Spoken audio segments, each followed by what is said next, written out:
Little touch of background noise, just a touch. Not sure if you're outside or something. Does it? Oh, we got background noise. Just a little bit. Not I don't too have a lot much. of. I don't have your fancy equipment, buddy. Oh, it's all good. Yeah, that's fine. I just want you to sound the best possible. Not for me. What's going on? So tonight I chose Jorge Luis Borges as my as my icon. Tell us who exactly Jorge Luis Borges is. Not a faith healer, just one of my favorite authors. Authors. Yeah. Anything I would know that he wrote? Well, oof. Well, he wrote a lot of Labyrinth. Is a collection of short stories that he's probably most famous for. He wrote Labyrinth, as in the David No, no, Bowie. no, no, no. Labyrinth. I was like, wow, with the crystals and the ball and things. That's dope. No one can blame you. Let me turn this light down. I look like I'm fucking in a prison chow line.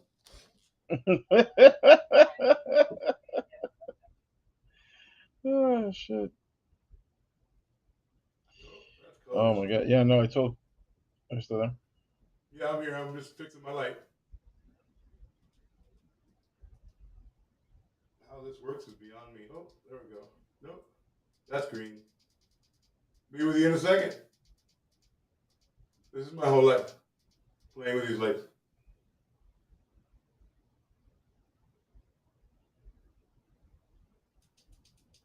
Down a little bit? Damn. This shit's fucking bright. Anyway. Yo. All right. What do you do? Yeah, this is when you do it, but shit. Bright as fuck.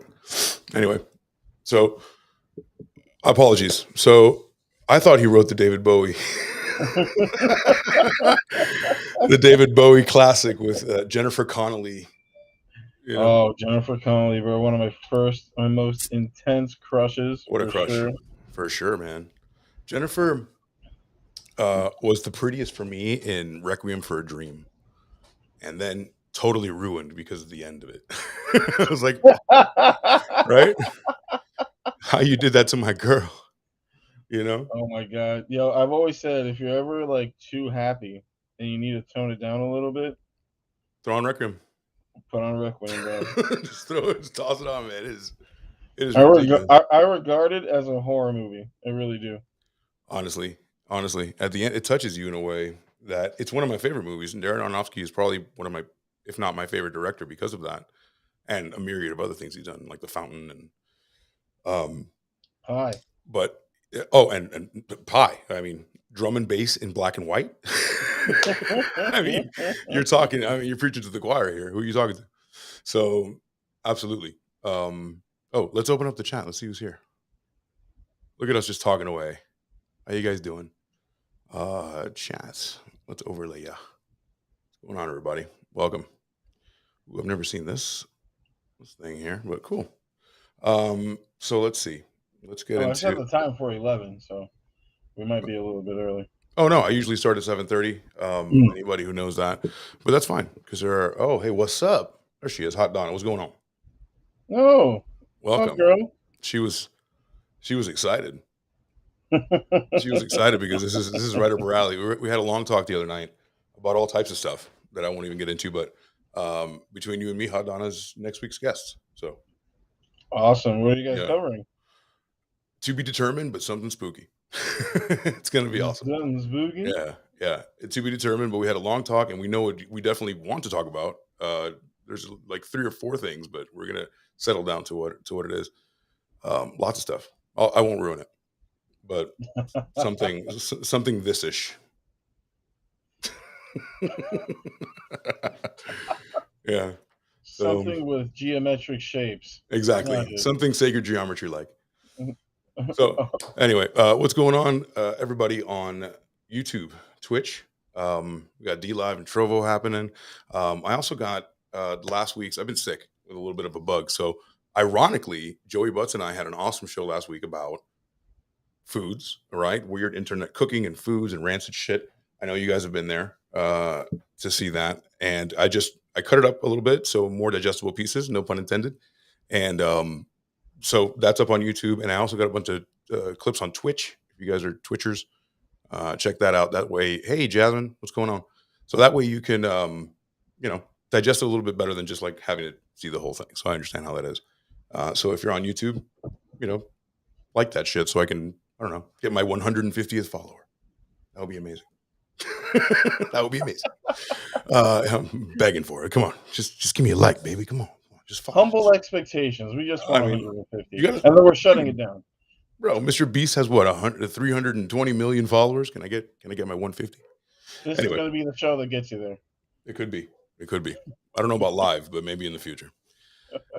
So everyone in the future, I always like to tell people in the future, if you're watching the replay, I hope the robotic overlords that oversee you are benevolent, so if somebody's watching maybe 10, 15 years in the future and Skynet took over, then I welcome you. We hope they're feeding you well and replacing your IV on time and in a timely fashion. You know what I'm saying? I hope your RoboCop paste is tepid and in a nice cup with a wooden spoon. So yeah. Anyway, we have a lot to get to.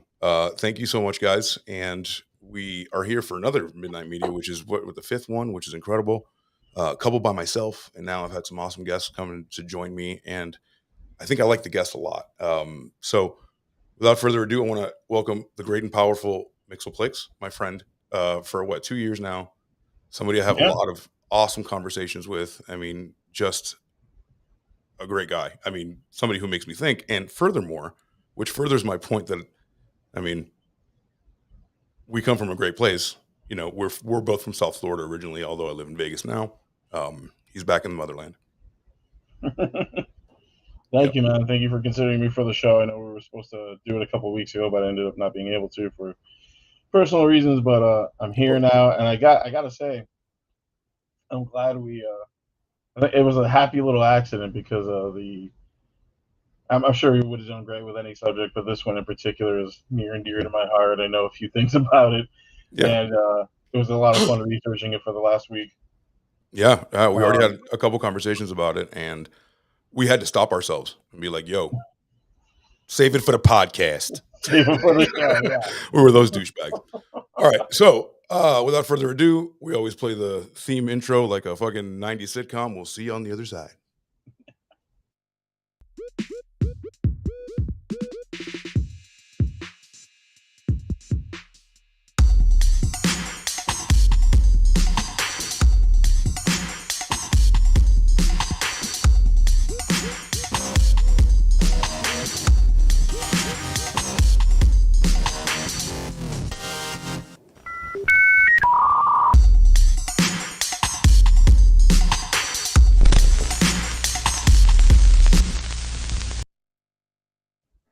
All right, to the millions across the world. Let's go.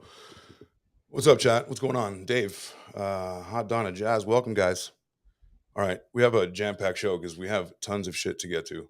We have a lot of clips. We have a lot of people to bring up. Tonight is faith healers, something that's kind of near and dear to each of our hearts in different kind of ways. I grew up in it in a weird kind of way, and you know a ton about it because you just know about religion. We've had a lot of good religion banter, although I think we kind of see eye to eye on that a little bit. Absolutely, yeah. So let's take a quick look at this. Let's bring up, what the fuck is it? What is faith healing? I mean, for people that just, I guess, have the general question. I mean, is it just, even without going to the Wikipedia? I mean, what is it to you? Well, I mean, in so many, there's a lot of ways that this thing rears its head. It's not just about healing sickness or main limbs. It also goes into healing, your finances, your love life, and all that stuff. And we're beseeched with it to this day. It takes on a lot of different forms. The stuff I got was more showing the root of it, but basically it's got the same thing in common with any flim flam, any swindle, and that it's that it promises a lot. Yeah, it promises a lot of something. I've heard that a lot of nothing.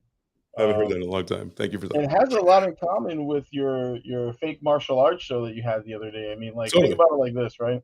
Mhm. So everybody wants to be an action hero. Everybody wants to be a tough guy, but not everybody wants to get down with all the physical discipline and the training that it That's takes true. to do that. So someone comes along and says, "Hey, you can kick that bully's ass with the power of your mind, and you won't have to do a single sit up. All you got to do is throw this invisible Hadouken." You know what I mean? Ball it up. All you Um, gotta do is ball it up. It's your chi. It's inside. It's energy. It's inside of you. The biggest sham is believing that's like, hey, champ, it's inside of you. You know what I'm saying? Like, it's how fucking condescending is that? Teach me how to fucking fight. Do not tell me it's inside of me. Come on, I get it. Great. But like also there's gotta be some operational value I can get from you as well. You know? no, absolutely. And then, like, there's going to be some that say it's all inside of you and you've got to unlock it. Right. But the worst of them say that the source of your power is me.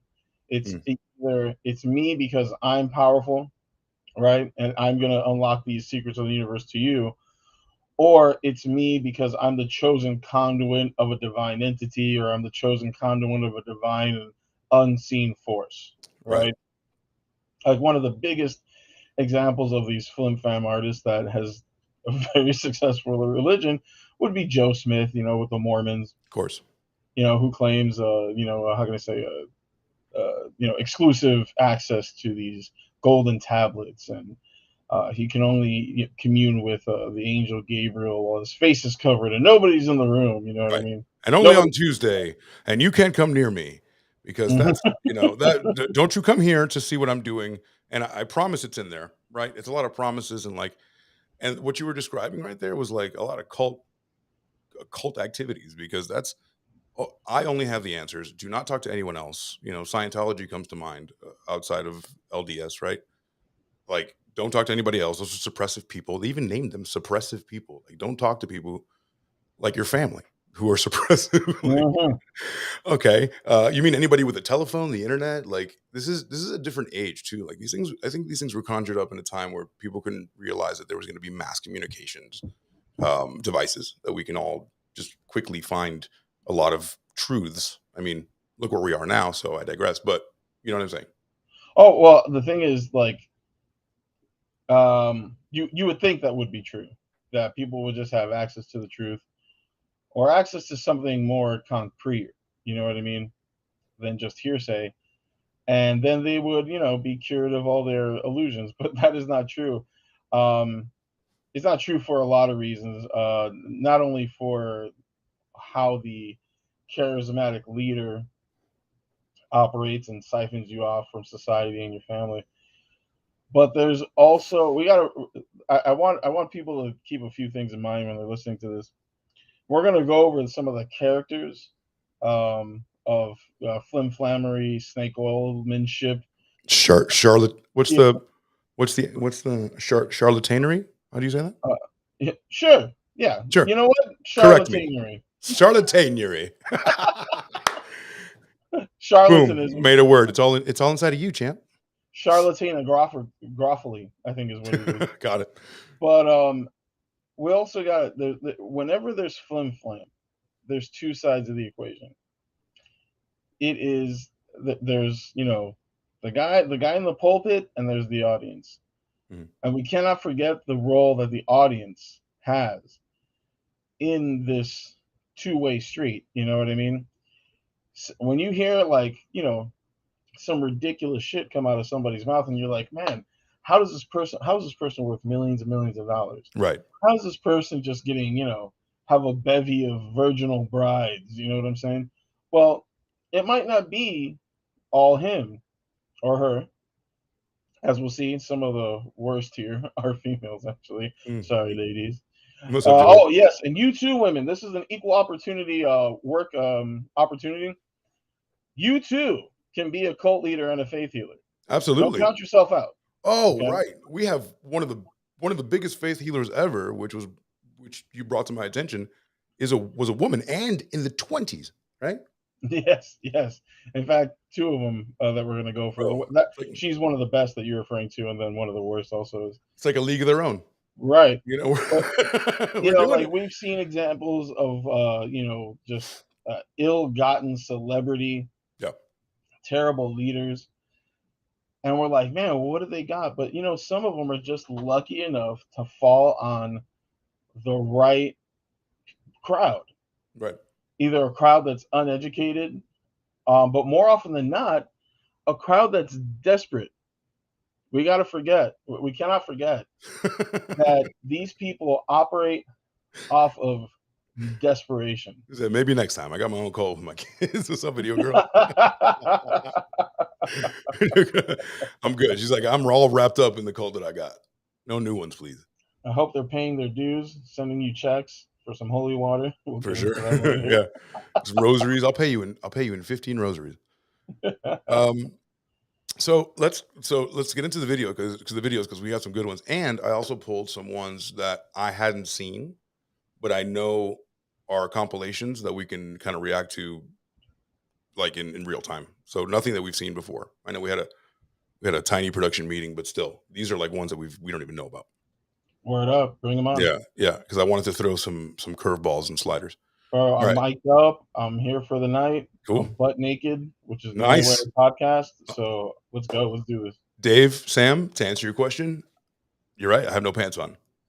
It's nothing underneath, man. It's always just a black shirt of different bands or whatever, and underneath, it's nothing. just tell yourself that. Gotta be sticking to this chair. All right, so basically, the way that the normie Wikipedia is going to say, um, you said it the best, but the way someone would come to research this, right? The 101, what is faith healing? It's a practice of prayer and gestures such as laying on hands. So people actually have to put their hands on other people, which we'll see, that are believed by some to elicit a divine intervention in spiritual and physical healing, especially in the Christian practice. Believers assert that their healing of disease and disability can be brought about by religious faith through prayer or other rituals that, according to adherents, can stimulate a divine presence and power. So, exactly, kind of fancy, but exactly what you just said. Um, there's got to be part of the ritual is actually the person, the leader, the guy, the woman actually laying hands on someone as if she was the vessel for Jesus, right? Because Jesus was able to heal, right? Or in Benny Hinn's case, slapping you with a double-breasted jacket Bro. right in the face. And the imagery is amazing. The He imagery is doesn't. amazing. He doesn't want to touch you, poor people. Right. Of course not. The jacket is I'm so fucking holy. The jacket is holy now. And it's holy enough to fucking all you peasants with like mismatched legs, all you guys are good. Like just by just by just by going like this with the jacket. That's how holy I am. My jacket is enough to heal your whole family, bitches. It's And funny you pay said me. that because the old mismatched legs trick is one of the oldest tricks in the book for these guys, Absolutely. but we'll get Absolutely. into it Yeah, we'll get into it. later. So let's start off with you know what? Let's start off with Benny. I also have the three-part Peter Popoff, right? So you had shared part two. I got one and three. So we got a lot. Want to Word start off up. with Peter? Let's do Peter. Let Start off. me let me give Peter a little introduction though, real quick. Yeah, of course. Yeah. So Peter Popoff was a major televangelist in the late '70s, early '80s, and he was just a famous charismatic leader, healing people live on TV was the center of his ministry. Very like he was famous for saying fire, fire, burn out that demon. You know what I mean? And I heard a good point He on coined an the he interview coined today the that term fire.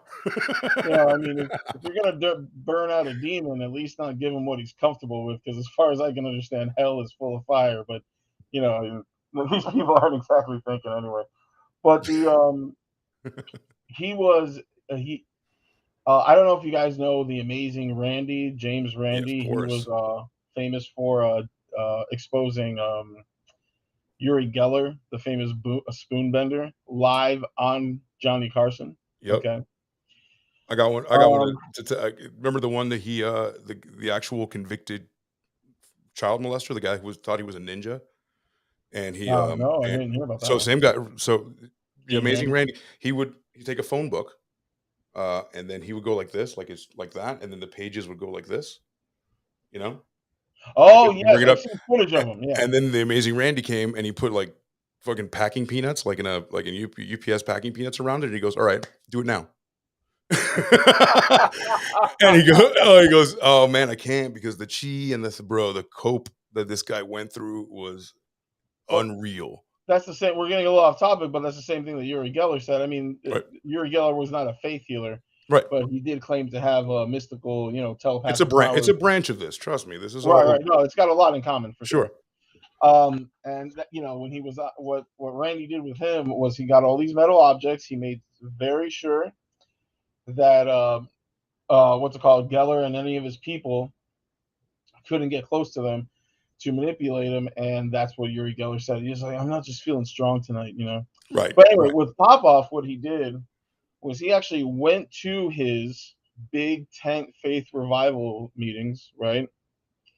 That he had in like I think this huge some convocation hall in Dallas, and he had gotten a tip that someone had spied an earpiece in his ear, and the guy goes, "I don't know if maybe Jesus doesn't like Peter enough to heal him, but he might have a hearing aid, Jesus. or it could be an actual radio piece." And sure Right. enough, they got That's a what it is. radio expert. Of course. They got him to isolate the radio signal.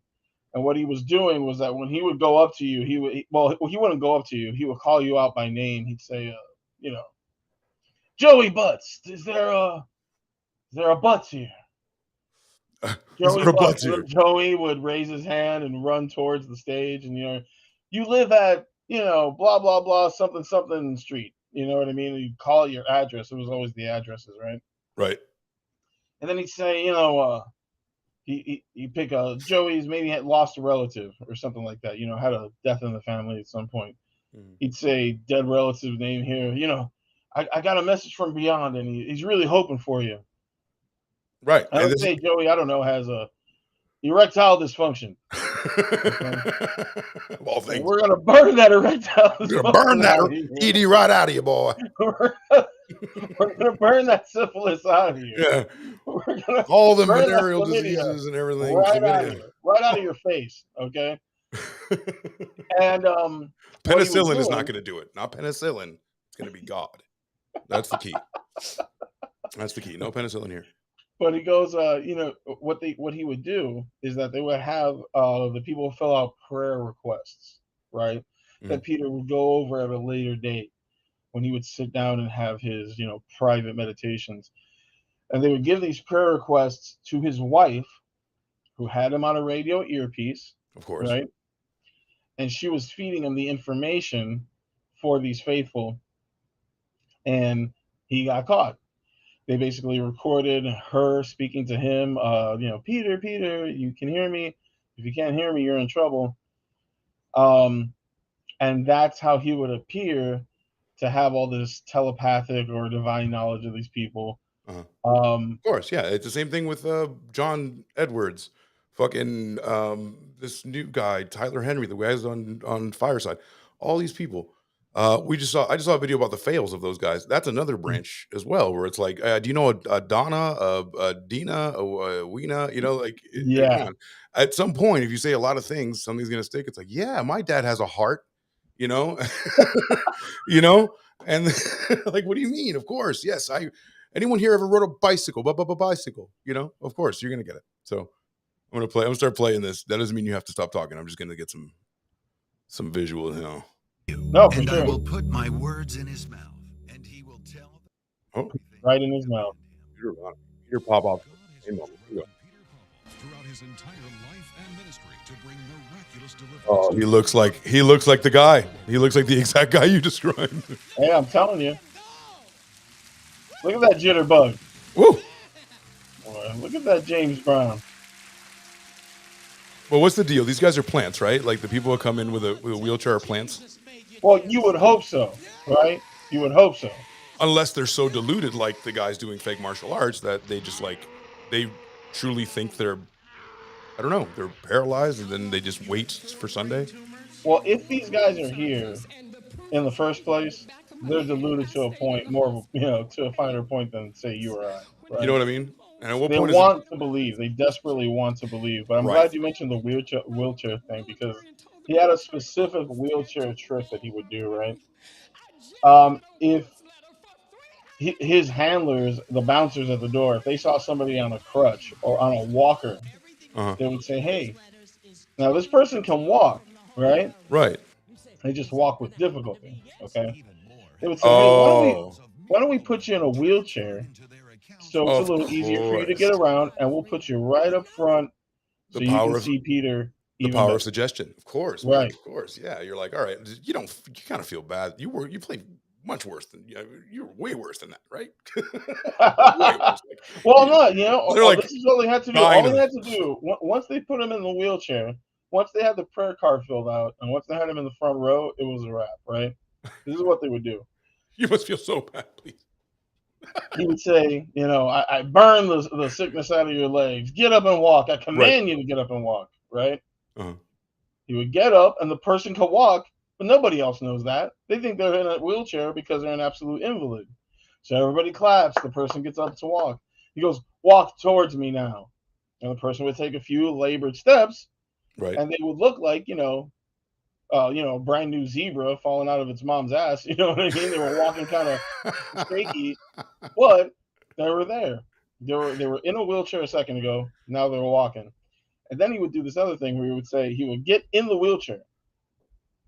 He would put it in front of the person and say, "Now I want you to walk me around the stage." No Now, way. the wheelchair is Coming functioning. up on today's telecast. The Sorry. wheelchair is functioning as the walker. Uh-huh. So now they're running around a little bit easier because they've got something to lean on. So there was Oh a man. specific visual trick with wheelchairs that Peter Popoff used to And do. it makes you think that these are like who taught them that? This is not something new. There's just got to be a charlatanism, a kind of swindling that has been going on forever. Look, that's my cane. Why are you throwing my cane? You don't need this. This is devil cane. Devil That was cane. another move. Always throwing the canes and throwing the. You don't need this anymore. Jesus said. I'll tell you, that just burns the devil up. All right, Look she at says, he's a screamer. Turn him up. Turn him up so you can hear him a little bit. she said, go ahead and do it. The devil is a liar. The devil is The devil is a liar. to make hallelujah. I throw it up on the stage. Yes, sir.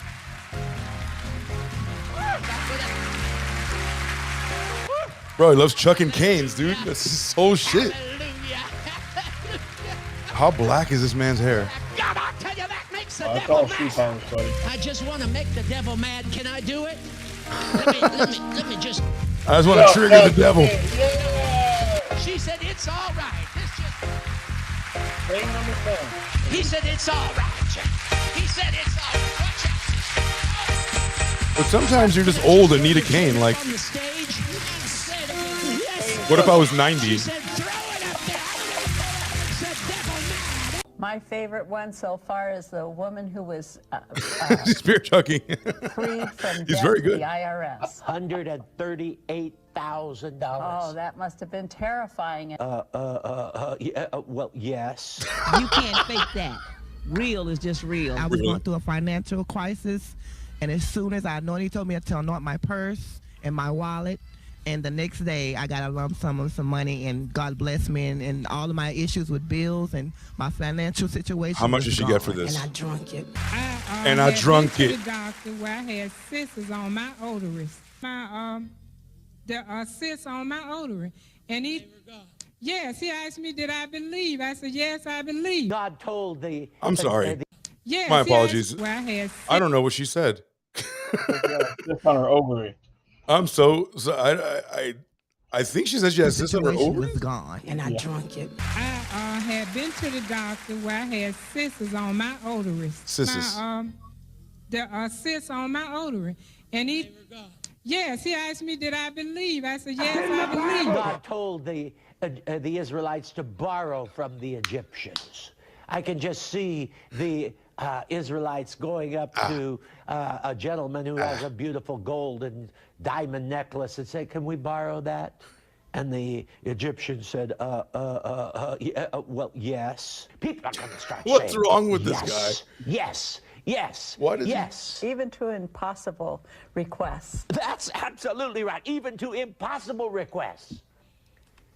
You got to have this debt cancellation faith tool. By In the doing that, name of Jesus. there it is. Hey! Hallelujah. In fact, say Look at the supreme joy this lady has on her face. Look at the supreme joy this lady has. She's like, I will do anything. And what they didn't tell you there, like right before, like when he said, like, we're gonna cancel your debt or whatever, the way that starts is by sending $1 to in an envelope to Robert Tilton or whatever. Remember that guy? The guy that spoke in tongues. He was like, I don't make this shit up. Remember? Oh, that is my favorite. Yeah. Yeah, that guy's Fucking awesome. John You Oliver could've did his covered thing. that Yeah. cat. Uh-huh. But let me tell you something. What you're watching right now, Yeah. right, Uh-huh. is phase 2 Peter Popoff. Okay. Mhm. So the guy got exposed as a fraud. Yeah. In '84. He had been on TV since '77. Okay. Okay. So I'm sorry. So just to set the table here. So this is after he got clipped the first time. He was active between the 70s and like early 80s. Correct. Okay. So he got clipped in '84. All right. And then early 2000s, about 2005, 20 years later, he's back at it with the same crowd, much like Jim Baker. Jim Baker had an insurance fraud Right. or a real estate fraud scam, got caught, came back 20 years later. Still going at it, making more money than he ever made in the 70s. Tax And free. this is a scam. What he does is he doesn't sell anything. He gives you a vial of holy water or holy salt. And then in that package is an envelope to send a check back for $27, right? Yeah, That's there the it is. That's it.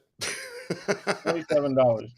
And he says that you got to send that so you can activate the gifts of the salt or the holy water. Isn't that a seed or something? Like, you must seed me $27. Exactly. And then it goes up and up and up and up and up and up. Interesting story. He ended up aligning himself with an actual church and becoming tax free. Right. All right. Of course. This is the crux of the scam, right? So in 2006, he claimed himself as a prophet and aligned himself with a real ministry. Now he's tax exempt. Of course. That was in 2006. What do you think his net worth was for a year that he brought in for 1 year in 2005? 2005, marked down for inflation 18 years ago. I would say, was that 18 years ago? Yeah. I would say 22 million. 23. Okay. Show. Wow. Of all of that, I could have said anything. 40 billion. Wow. That's great. What do I win? So imagine what he was raking in when he didn't have to pay taxes. Damn. That was a shot in the dark. Cool, man. Fuck. Oh, but one last point about Peter Popoff, and this is one of my favorites. What are you doing there? Oh my god. The I'm sorry. I was looking at Peter go like this. I'm like, yeah, bro. Jesus don't love you like that. Yeah, God you gotta damn. get the shaft. He doesn't like you like that. You gotta get the full shaft. It can't just be about the tip. Good But Lord. he had what was called the balloon Bible scandal. He had raked in a ton of donations Mhm. to basically tie Bibles to balloons and send them into the USSR No.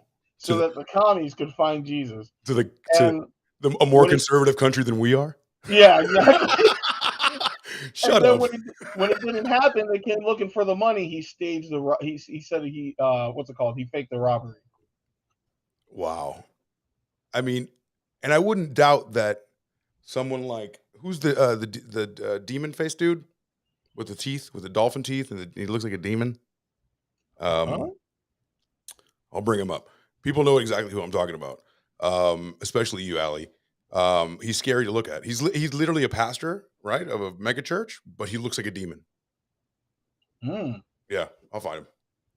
Joel Osteen? No. He looks like a little baby faced bitch.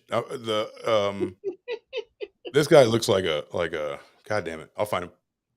No worries. Anyway, yeah. So yeah, that's Robert fucking. I'm sorry. That's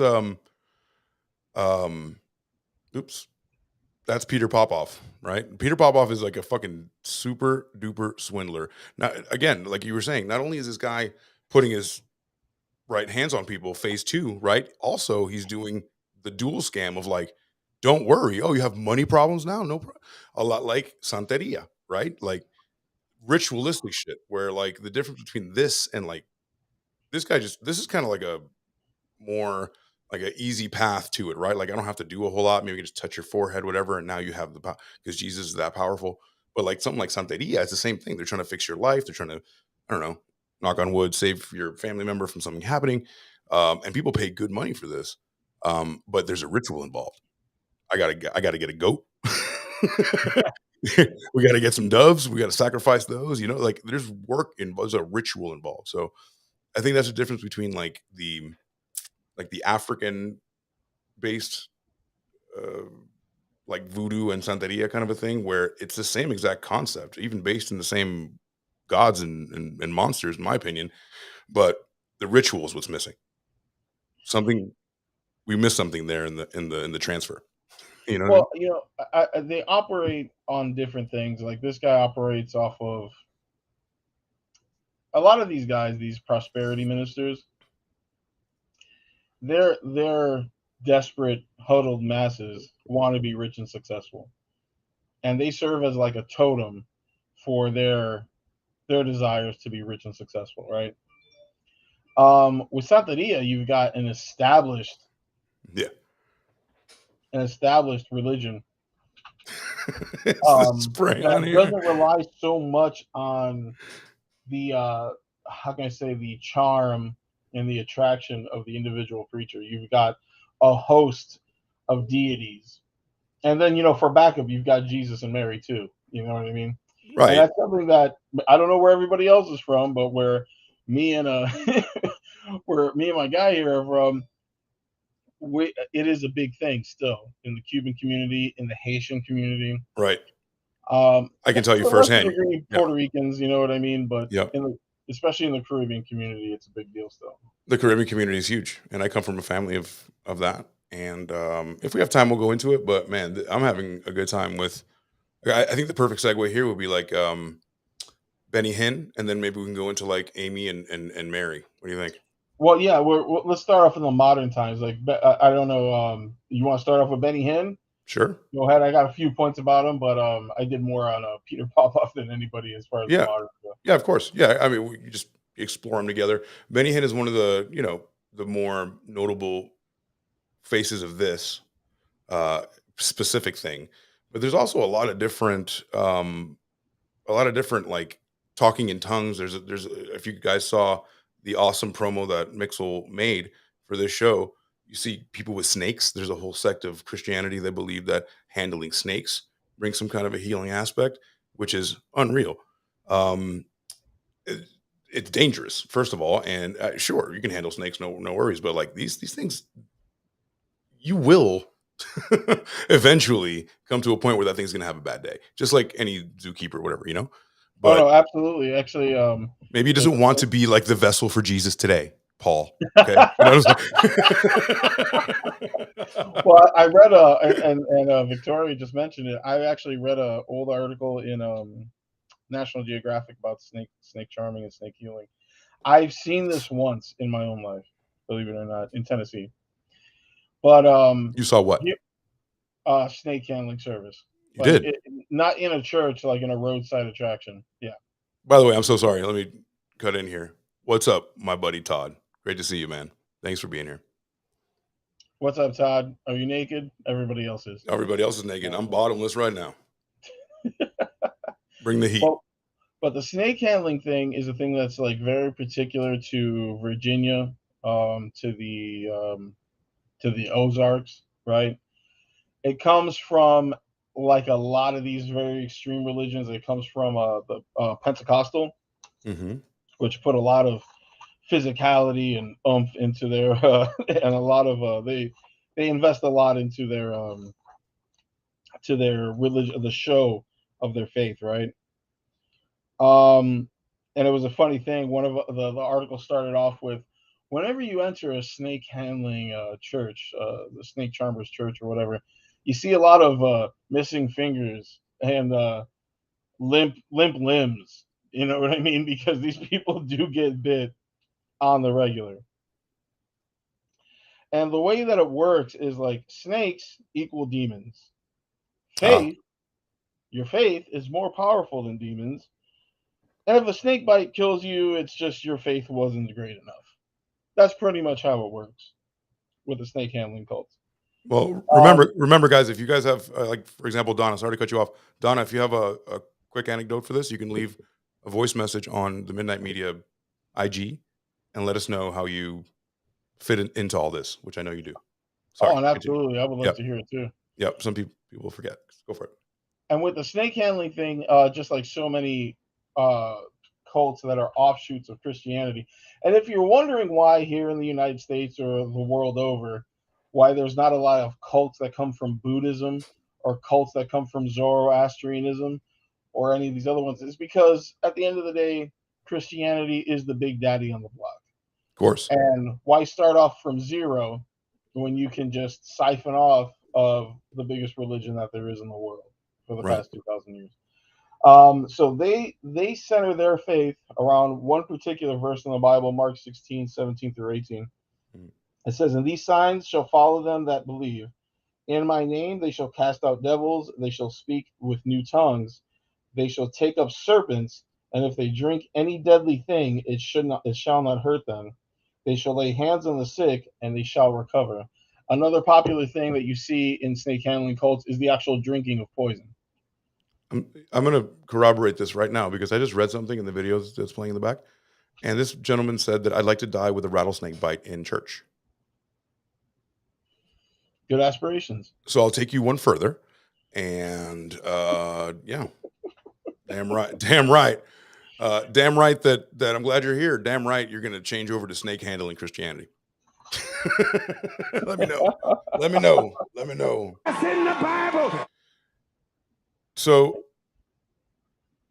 this is, to me, one of the crazier sects because, I mean, you're literally going with a live animal. I mean, again, I'm going to bring it back to what I know as well. These animals that we get in like the Santeria culture, these animals are going to serve a purpose for feeding, right? The saint, the big overarching saint that you're made. We'll go into that one day, but we're talking chickens and goats. Chickens, goats, things like that. I mean, we're talking about things that can peck your eye out, you know, if you're a little fucking careless. However, we're talking about actually getting bit by a rattlesnake, where these people actually desire to get bit, like this gentleman on the side of a country road asking to please kill me in a church. So, and there is a one-upmanship with the breed of snakes. They're like, oh, I've got a water moccasin. Oh, I'm bringing a cobra. Oh, I'm getting a black adder imported from Africa. You know what I mean? Like, I got a coral snake in my pocket. Absolutely, I have coral snakes in my parking lot. Actually, you can come and I'll sell you one. Send me one. Send me one. So there actually is like a one-upmanship as far as poison goes. And just if you wanted a source, right? I just give you a quick name that George Wendt Hesley is largely considered the popularizer, if not the founder, of the United States snake handling cult. And of course, he died of a snake bite. No way. In Florida. You mean he didn't die of like, I don't know, peacefully in his bed?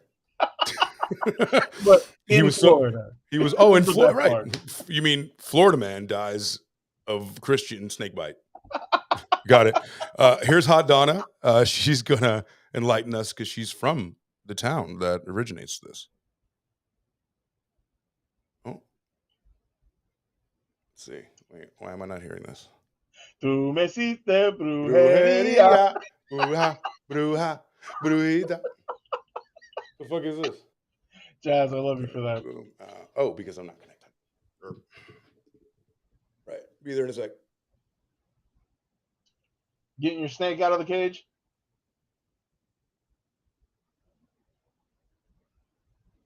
Oh, you're muted, buddy. You're muted, man. Can you hear me?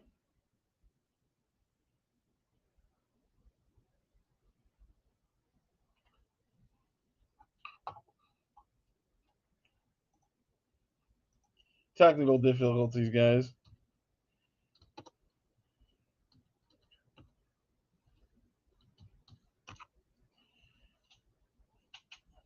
I think he realized that he's muted. Oh, there he goes. Well, let me just fill in a little air. I didn't go into depth with these guys very much, but I did find a few interesting cults in the meantime during my studies here in the last week. My favorite's got to be the breatharians, and it's just what it sounds like. People who believe that all of your sustenance and all of your needs for food, vitamins, minerals, what have you, can be satisfied by the breathing of air. So why are you hungry, bro? You're just breathing wrong. That's all. In my home state of Indiana, we've got Hobart Freeman, who's a guy who split off from the World of Faith cult because he was too extreme. And he also believed in the ultimate power of prayer. Like, a lot of religious people, a lot of secular people, we all pray every once in a while, right? But it's one thing to I still can't hear you, buddy. It's one thing to casually pray about something or even pray as a matter of course of your faith. And it's quite another to hinge your health on prayer, right? All told, he started his cult in 1963. By 1974, there had been 90 deaths attributed to untreated diabetes and botched home births. Okay, these are people that could have gotten medical assistance, they could have gotten medical help, but they were induced not to. They were inspired by the religion to not, and it would be an infraction against their strength of their faith, right? It would show weak faith to not. Was very privy to like. Sorry. Hey. There she goes. Oh, yep. I'm back. I can hear you now. I had to connect her, and in connecting her, I disconnected myself. So apologies on that. Apologies on that. See if we can start this over. Were you able to hear me? No, but the audience can, which is the most important thing. I'll just finish this last one I was talking about. Now this guy lived. He walked it like he talked it, and in 1984 he died of pneumonia, a combination of pneumonia, congestive heart failure, and gangrene because he refused to clean the sores that had accumulated from his gangrenous leg. Oh, so, because God. I'm telling you, at least he walked it like he talked it. You know what I'm saying? He walked it like he talked it. I mean, as long as you do that, as long as you take it to the danger zone, like, and you actually, like, the hypocrite is what gets me. So as long as you're not a hypocrite and that guy really wants to die, he's not just saying that. Like, that would be not only that, but you're cheating yourself and your God. You know what I'm saying? Come mierda, big time. Mira. Come mierda, bro. There you go. Alison te dice, ¿qué clase come mierda tipo este? ¿Qué clase come mierda? All right, let's listen to Donna. To like a lot of the stuff that you guys are talking about. But with the snake healing and like talking in tongues and things like that, like I've experienced like actual healing, but I've also experienced, the other where like somebody has walked up to me like in a church and just started like screaming in tongues at me. And then there's somebody like walking behind them, just actively saying what they're saying to me, like giving me a message from God, like, you need to change your ways, you need to do better, like clear your thoughts of like devil stuff. I have another one. You're going to hell, etc. So I don't know, it's weird to me because I've experienced like both ends of the spectrum. But snake healers, like trying to buy into like different missionaries. I don't know, it's wild. It's really wild, which they're part of like the Appalachian Pentecost. Right. which whereas a lot of like the things you guys are talking about come from. Exactly, and that's what I just read looking this up. So yeah, it's Appalachian. That's what Mixwell had said with the Virginia, and I know that Donna, we had a conversation about your location, and this makes a lot of sense. So Oh, look at that air guitar. You saw that with he your killed it. guitar? Look at that. So for this being a vessel for this being a demon, kind of likes it. You know what I mean? Like he's just like, wouldn't you? So I'll tell you why. Because in the the Caribbean religion we're talking about, also you get an egg, for example, and an egg, you do a ritual where you put it all over your head and your body or whatever ails you, and then you like break the egg, and it's supposed to take everything from you, and it's a vessel to like extract whatever demon shit, whatever, and then look, and it doesn't look at that, and you don't want to get bit. What the fuck is wrong with you, bro? This guy's singing Slipknot. This guy's singing Slipknot over the fucking. Oh boy. Oh boy. Oh my god. Yeah. You know what I'm saying? But it's a vessel. It takes from you, and then you're supposed to like destroy it, and therefore the badness is destroyed. Allison, do you see this pata sucia over here? Do you see this shit? They would drug the snakes. Oh, that makes sense, of course. But come on, really? Jesus. If you're anything of a fucking a conservationalist or an animal lover, you're drugging animals to bring them to your church to step on them and then scapegoat them as your demons. I mean, come on. That's exactly what it is, a scapegoat. You're welcome. I'm tired. I'm tired. I'm trying to make sense. Oh, yeah, you're doing great. Poor snakes. Yeah, Jazz. Also, yes. Also, yes. Oh, Victoria, thank you so much for sharing that with us. I appreciate it. Hell yeah, absolutely. And continue. Anybody else that has anything to say? The IG is right there in this scroll bar on the bottom there. So feel free. We love to hear it.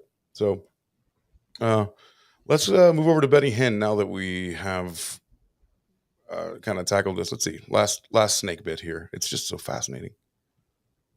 God, I want to see Serpent handler. So bad. Yeah. This is a Vice video we've been looking at. And yeah, wow. I would love to do this with all the respect in the world. Of course, we're poking fun at it and stuff like that. If I was to enter a place like that and I was around those people, I would be completely just fascinated and trying to take this all in. From here, I think you're fucking weird. And this is something that, but again, that is just our regions, right? Where we're from, our locations. Bigger cities, I've never seen this before. I've heard of it, of course, but you don't see it. Even though I'm from Florida originally, we're not from that kind of Florida. Yeah, no. Nah. That ain't us. That ain't us, blood. No, bro. That ain't us, blood. Nah, we got other shit going on. South Florida, where we're from, is very different from the rest of Florida. Yeah. Okay. So this man here, his name is Benny Hinn. Tofik Benedictus Benny Hinn. Tofik Benedictus. That doesn't sound, I don't know. That's a very different sounding name than anybody I would receive, or these people that are about to get these blessings. It seems like they wouldn't receive something from a guy named Tofik. Not to put anybody in a box, but it's just weird, right? It's a different thing. So the way he came up to prominence was crazy because he was born in Jaffa, right? Which is a place in Israel, kind of like a Greek, Egyptian, Palestinian, Armenian, Lebanese heritage that this man has. So he's just got a whole lot of different people in him as far as the Holy Ghost, right?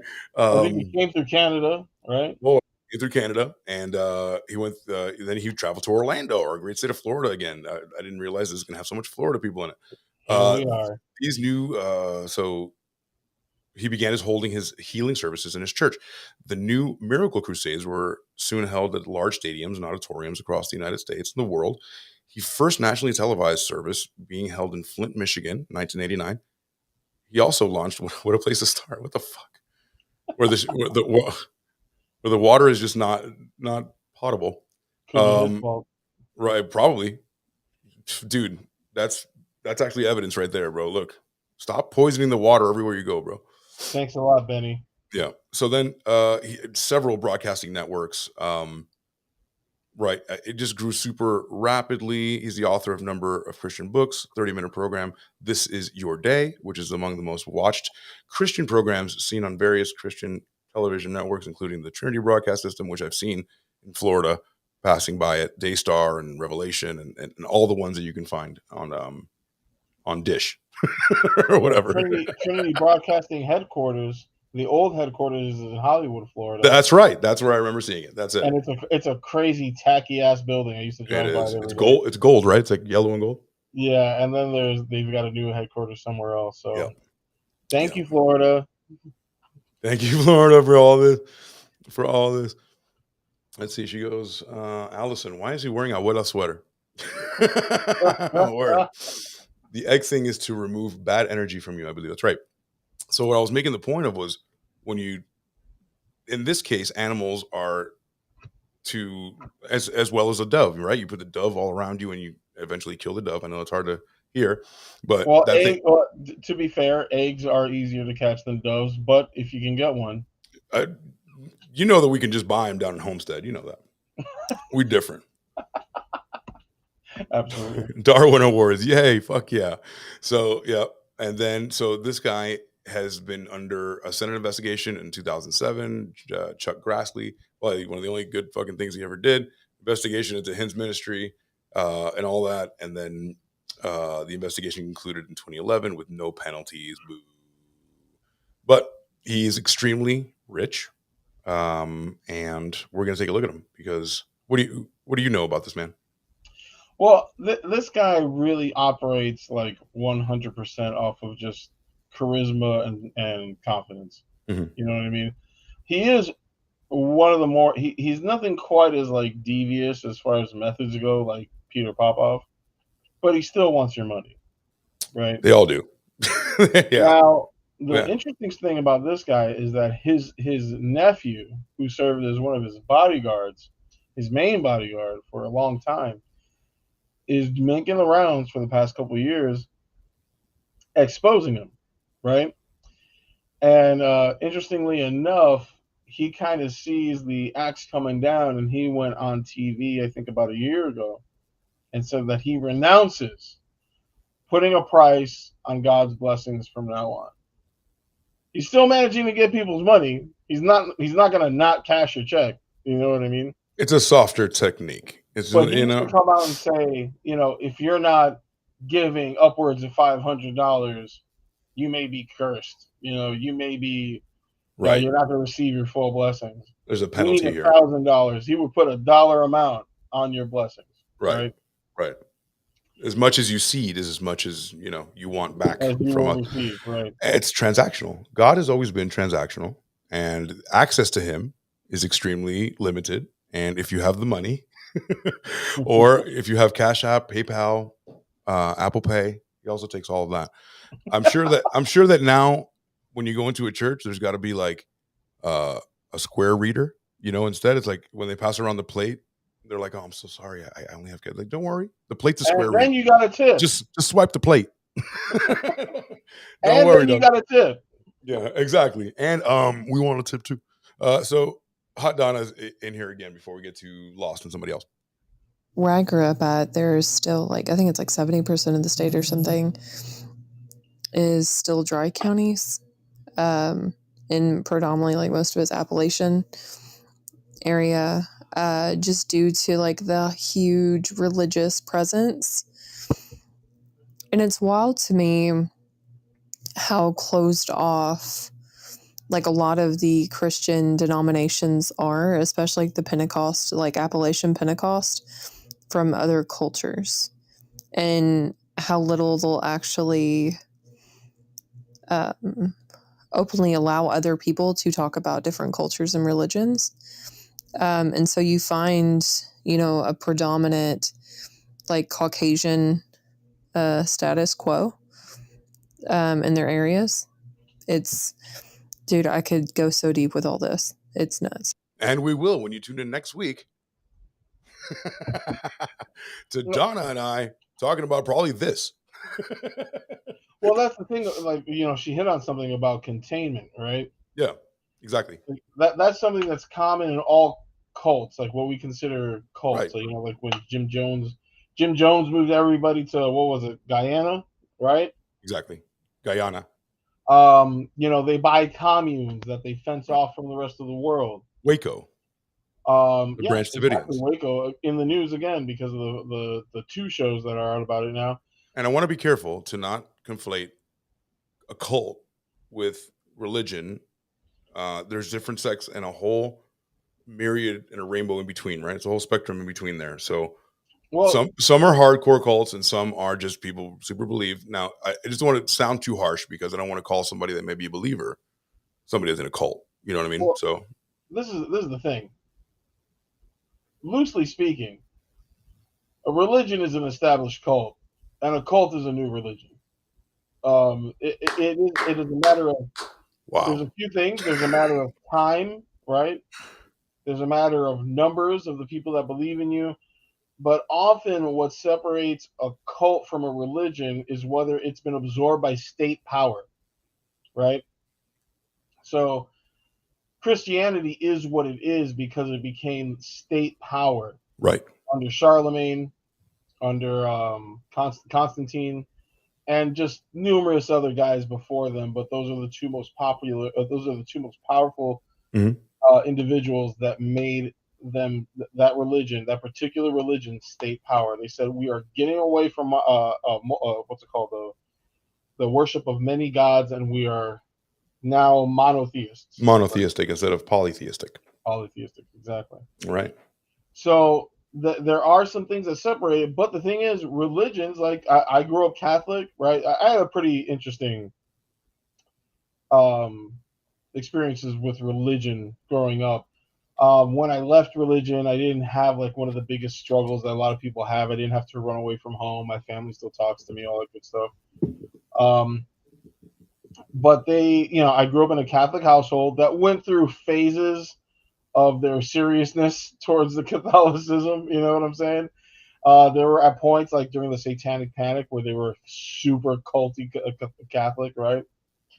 But as things got easier and as they got more successful, they tended to get like not less religious, but less observant. You know what I mean? Good night, Vic. But they. Good night, sweetheart. We'll see you next week. Thanks for coming by. Like the church. Yeah, thank you, Vic. Good to see you. Thank you for adding to the show. I appreciate it. They might not move you to Guyana, but they still have efforts to contain you. They want you to find a nice church-going girl that goes to that church. They will play matchmaker. You know what I mean? Sure. Yeah. They provide, it's a lot harder. It's a lot harder. Right. They're not going to uproot you. I mean, if some people, and I think that's the difference. If they're going to uproot you and go somewhere and leave certain people that you still may love, but they deem suppressive, I think that would be the crux of the difference of a cult.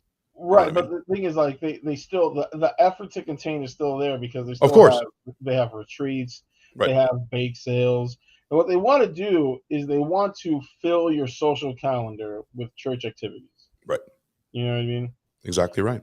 And when you bring people from the outside, they can be suspicious. You know what I'm saying? But of course, it is not. The thing is, the weirder it is, the more egocentric it is for a particular. The more of a cult of a personality is instead of being something about that's more about God or whatever, or whatever version of the God that they believe in. The more of a cult of personality it is, the more there's a need to really separate you from your family, for sure, because cults want to replace your family, but also established religions want to do that too. You know what I'm saying? It's just a matter of intensity. That's the spectrum I'm talking about. Yeah, that's the spectrum I'm talking about. Some people, it's the family needs to be, the mom, the dad, the power family, right? The traditional family of always, and they strive for that. Other ones would rather rip you apart from that. It doesn't matter how you grow up, because I know better than your mom. I know better than your dad. And if you're a girl and I'm that charismatic leader, I might marry you when you grow up, or not, or not grow up. You know what I'm saying? So there's also that thing.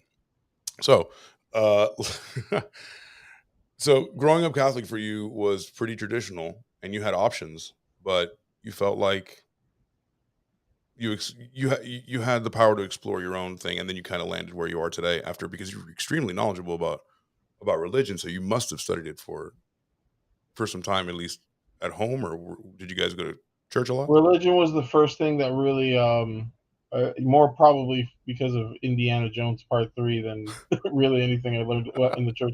No, but what Gotcha. it was my first thing was like my parents, my mom in particular, is the only Catholic in her family. Everybody else is Baptist, right?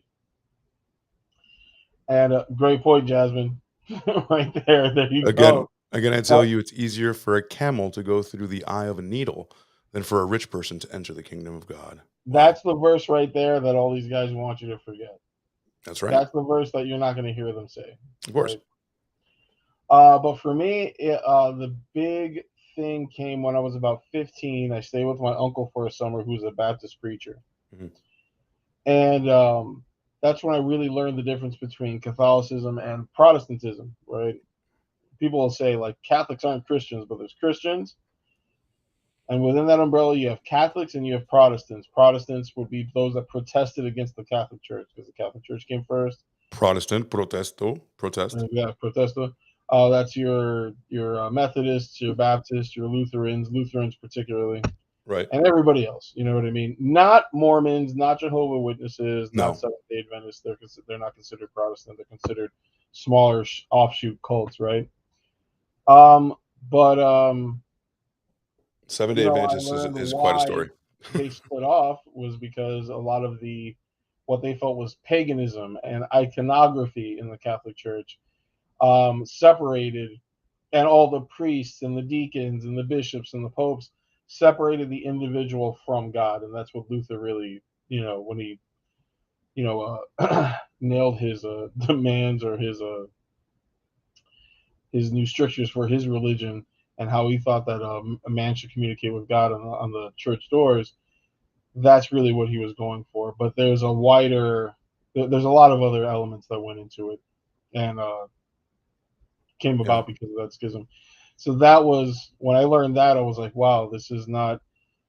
And the thing is, my parents, because Catholicism is the most secular of, it's the most secular brand of Christian religion you're going to get. You know what I mean? We're very oddly casual about our religion. But we also became very aware of the occult because of the Satanic Panic. Right. Which was the point where the devil was everywhere and this and that. But that's just a little bit about me. But It's happening again, by the way. There's a yeah, new Satanic Panic. Oh yeah. and I'll tell you that.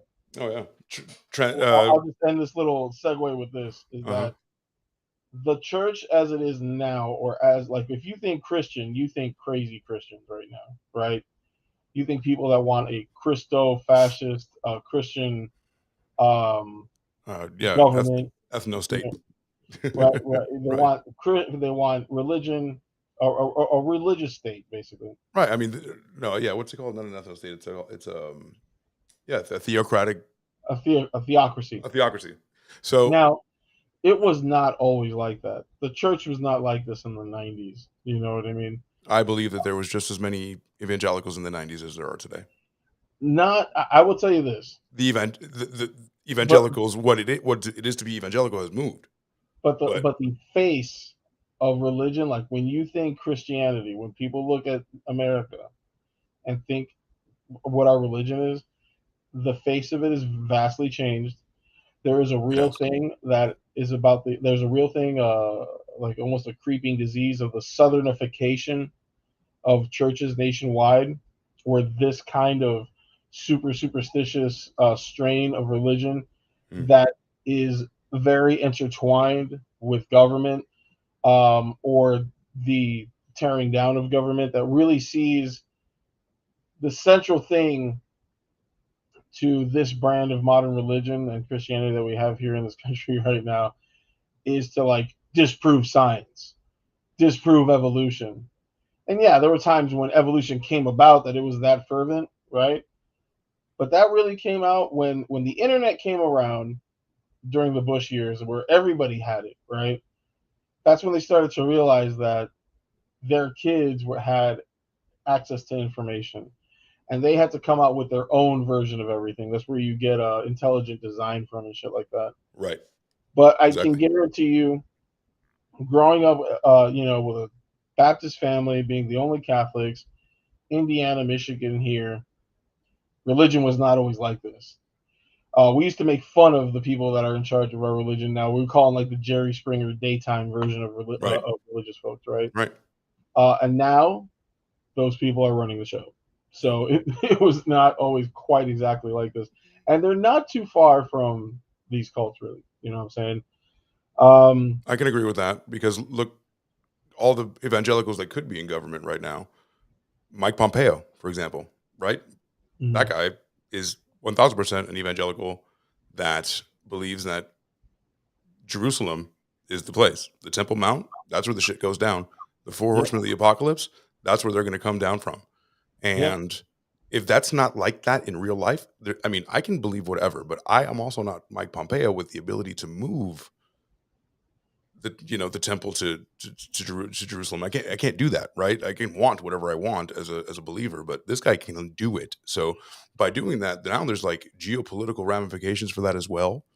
Things that can impact America, finances, you name it. And now that story, that fantasy, that thing that we tell each other to be a good person to each other is basically what we all agreed upon, right? Like we all believe this because there's, we have to be good to each other, right? Because the nuclear family works. That's fine. But this guy's also moving shit, like, because there's literally, he thinks there's people going to come down from the sky. So if that's just where we're at, I don't think that it was much more covert in the 90s, if you will. And the state of evangelical is I was about to say a fucked up word. Evangelical. Evangelion. My favorite. Evangelion. But you know what I'm talking about. Like the state of that kind of the evangelicals have shifted. Absolutely. Sincerely. Yeah, So much so that for good or for bad, I'm not talking about politics right now, but I will say that it is very strange that a very pious group of people that live a certain way and have a certain set of morals follow a New York real estate guy that, and would die for a New York real estate guy that, well, the thing is, raw dogged a porn star, like, on his third marriage. You know what I'm saying? So it's also that. It's like, that's all. I don't know if it's fallen where they have to, but the thing is, like, when those folks have been following guys like Peter Popoff for so long, you know what I mean? Charlatans are there. That's when a guy like Trump comes along, it's just another guy. It's not a bug. It's a feature. Yeah, pretty much. Yeah. Okay. Now, I wanted to make a little bit of a detour, if you don't mind. Oh, we have to watch Benny Hinn. We never watched Benny Hinn. Oh shit! Let's get in it. Yeah, let's watch Benny, and then we'll let me know, because we still have Mary Baker and Amy, and let's go. Let's see. And his mother. This is Zachary's glasses. You can see the thickness of his glasses. But let me tell you about this young man and what God has done in Zachary's life. Look at the thickness of his First of mom. all, he watches us every day. On the program, This Is Your Day, he stands and lifts his hands and begins to praise the Lord. He's been cross-eyed on his right eye all of his life. You can look at his eye. God has healed him instantly. You can see the glasses and how thick his glasses are. How thick his glasses are. He's nearsighted. I stood all the way across several feet away. He could read my fingers. He could see what my fingers were. His grandmother came down with him. She has been suffering greatly with fibromyalgia. Had to have a walker while she was standing there my least watching favorite her myalgia. grandson being healed. Shouldn't Benny be saying this to him? Like, why is he like, all right, come on, tell me what all these fucking people's problems are so I can wave my jacket. By the power of God, hell of an God introduction. healed her. What? A hell of an introduction. For real. And all the pain left her body. But they come. No. They come from Clio, South Carolina. It's near Myrtle Beach. Oh, I love this Myrtle young Beach. man in a revival meeting. I golfed there. Pastor Evangelist King fell out under the power of God in front of that whole church. And the power of the Lord came down. Yeah. And then somebody in the church said, well, after the meeting, it'll return back to the dead church it was. But they got a new pastor, and now they're on fire for the power of God. Fire. Moving. God has his hand upon Zachary and his grandmother for the miracle that's been worked. You can see now? Yes. Oh, bless your heart. You can see everything? Yes. All right, come here, honey. Come here. Can you read? Pardon? He's 5. He tries. I don't know. I don't know about kids. I mean, I'm already dumbfounded. First of all, I feel really bad that this is a child and they're making him do all this stuff, and the kid's obviously like impaired. You know what I mean? Like, you're gonna put a kid up here? Okay. Look at his dumb cross-eyed self.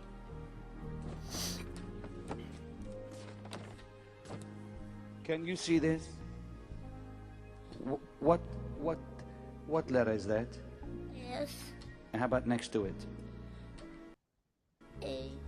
And then? R. And then? V. And then? A. And then? V.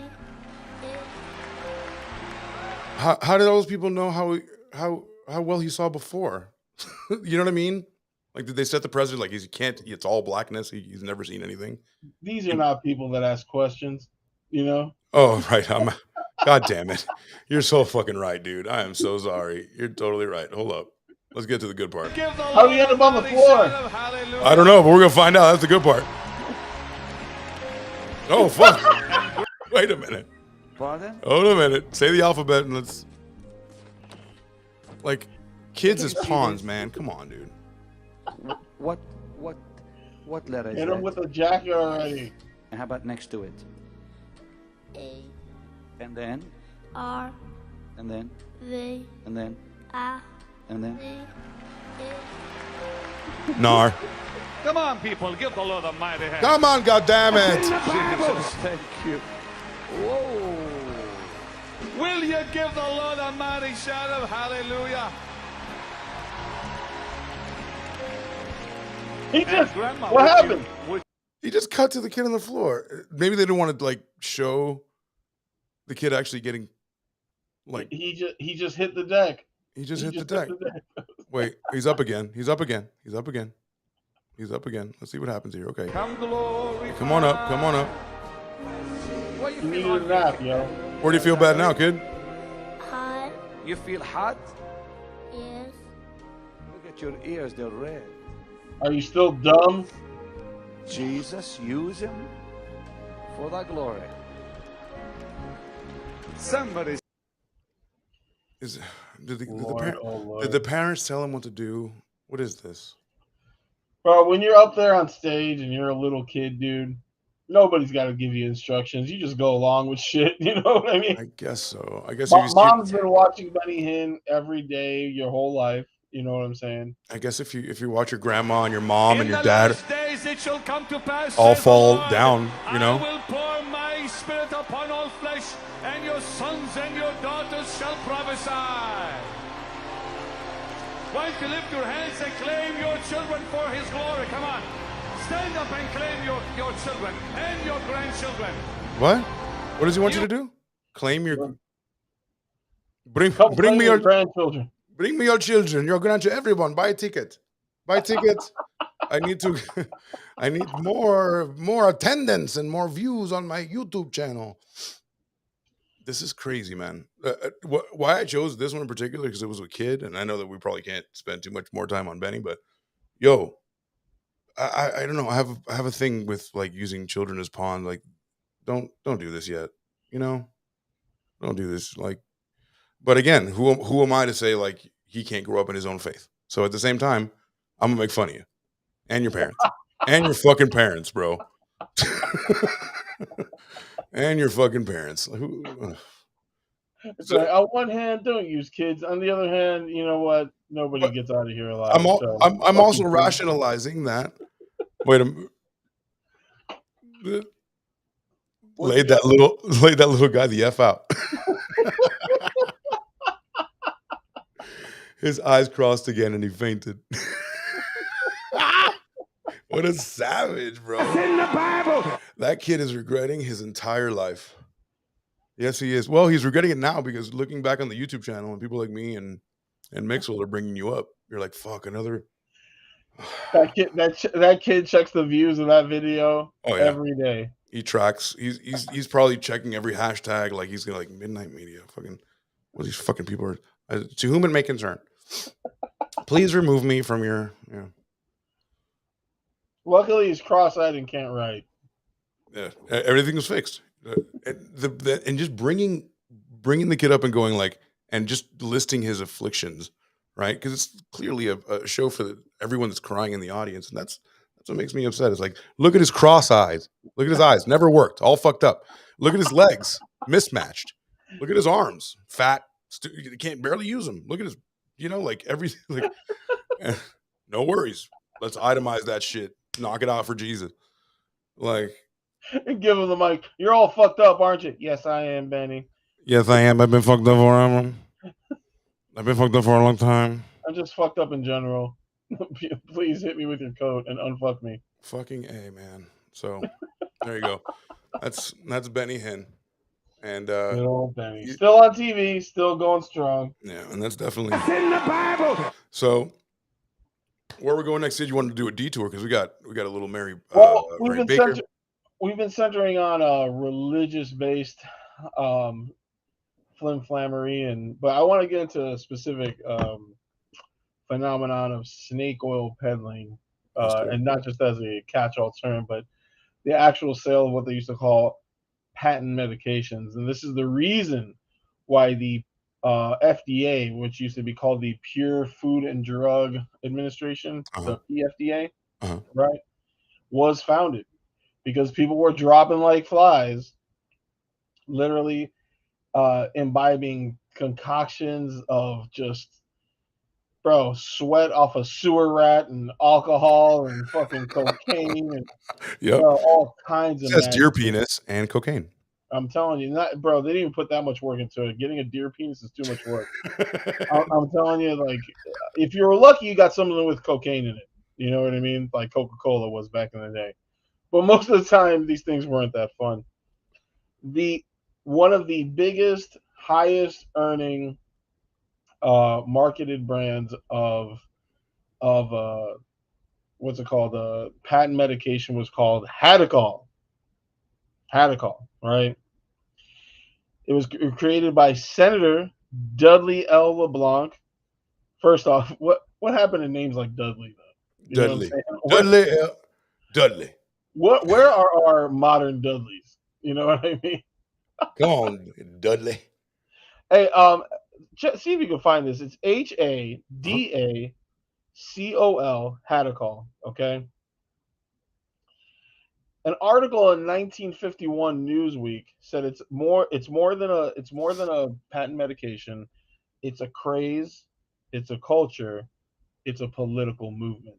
Oh, what makes it a political movement? All right. So anything, you roll a snowball down the right hill, it becomes an avalanche, and this is exactly what happened with this shit here. Gotcha. Now, I came across one of my favorite new words researching this. Nostrum, Nostrum. I love new words. Nostrum. An ineffective medicine prepared by an unqualified person. There's a particular word for it. I love that shit. Yeah, bath salts, made in a motel sink. Basically. Bath salts again, Florida. Now, the story goes that Senator Dudley himself was cured from an illness after breaking out of a hospital because the doctors just didn't know what to do with him. They had put him through all these different procedures, and nothing was getting better.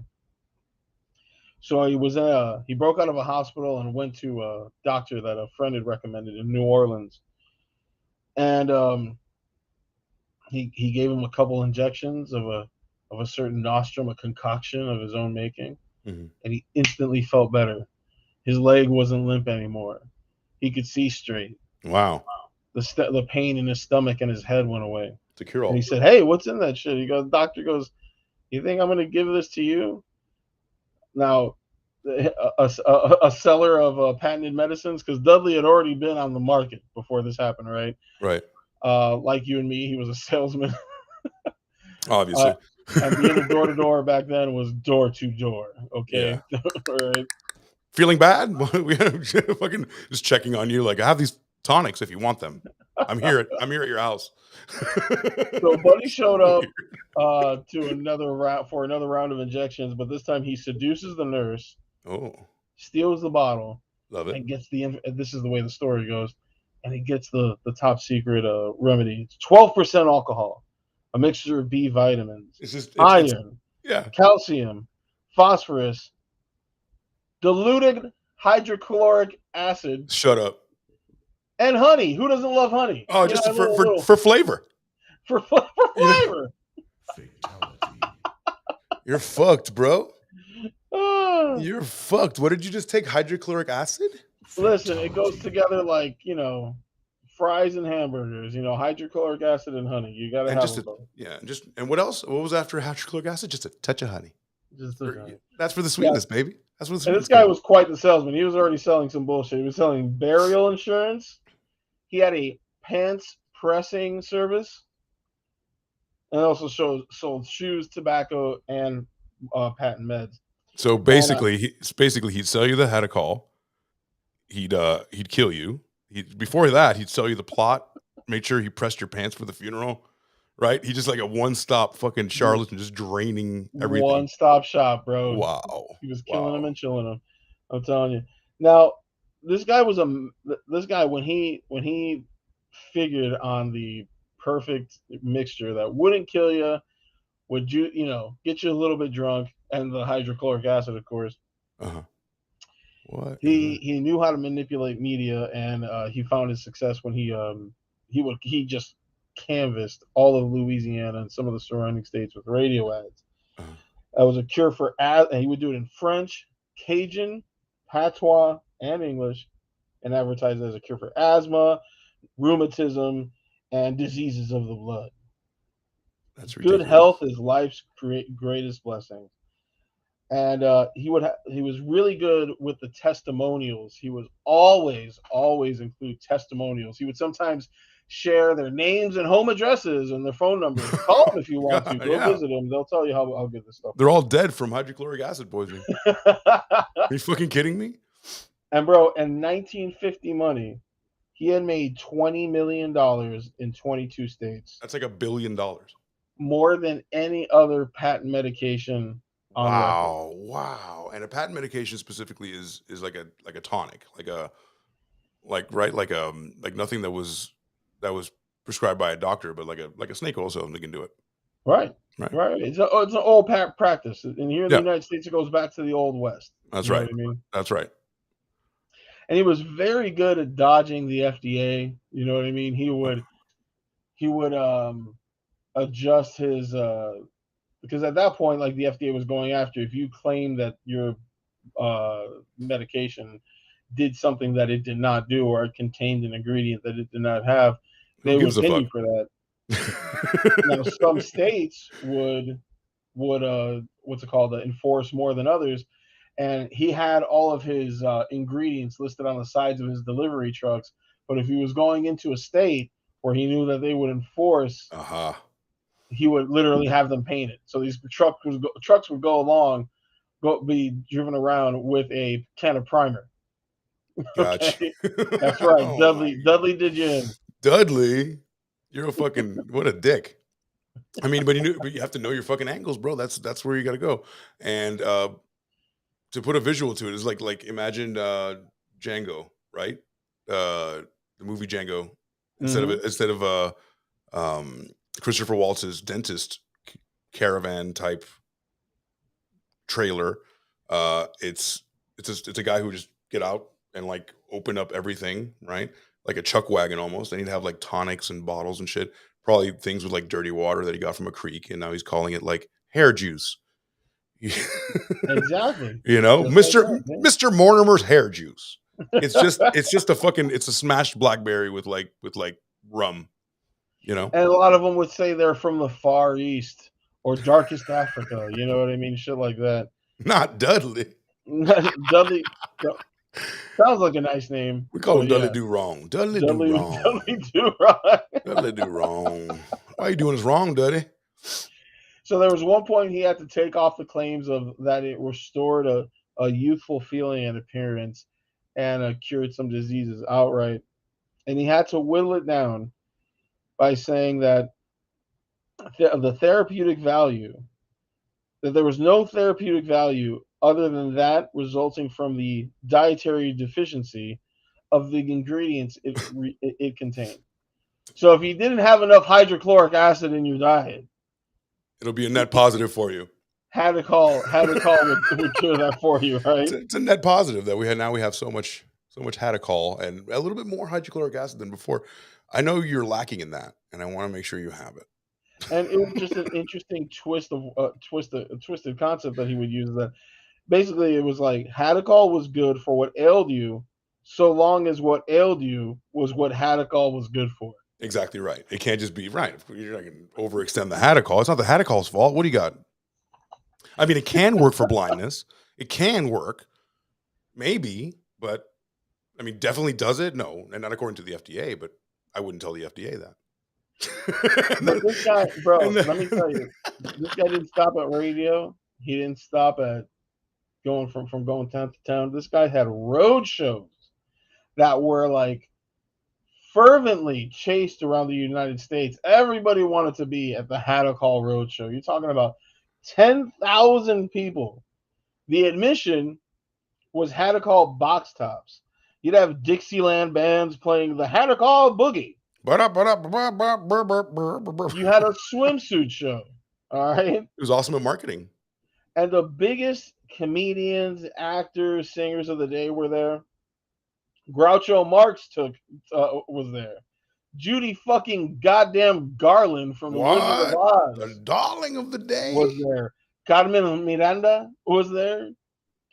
And Jack Dempsey, one of the most famous boxers ever, would have fights at the Hadacol road shows, right?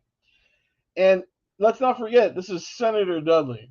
Right. Now, he used his office to enrich his enterprise, and he used his enterprise to enrich his office, to basically aid him on the campaign trail. Mm-hmm.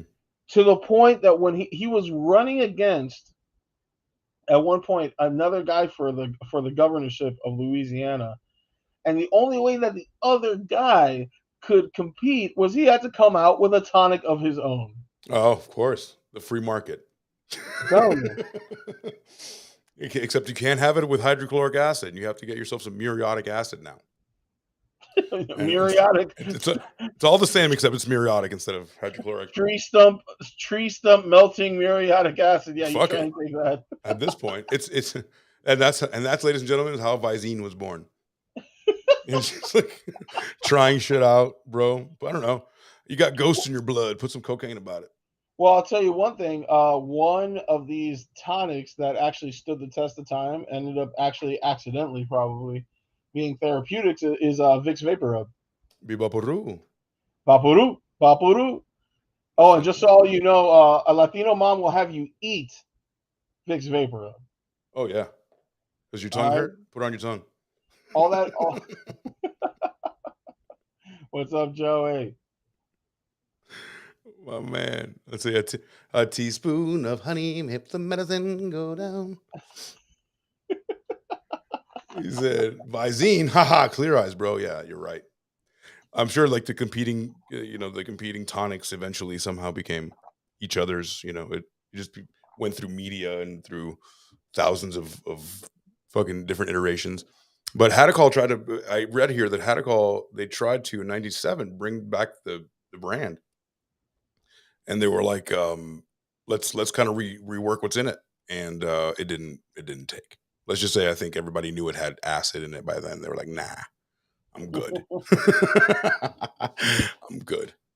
But yeah, man, you're right. Cesar Romero was up all about Lucille Ball, mini Jack Dempsey, Chico Marx, Hank Williams, James Cagney. Telling you, bro. Milton Berle. Good old Milty. And in case anybody doesn't know who Cesar Romero is, he's the first guy to play the Joker on the original Batman cartoon. Let me give you a little Where's he at? What are you, Puerto Rican, Mexican, something like that? Where is he? And there's he is. There's his face. He was the Joker. American actor and activist. He was active in film, radio, and television for almost 60 years. He was the original Joker when Adam West wore the weird costume.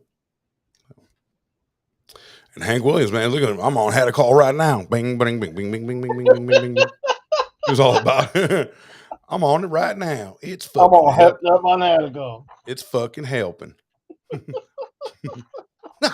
Yeah, he did have a fucking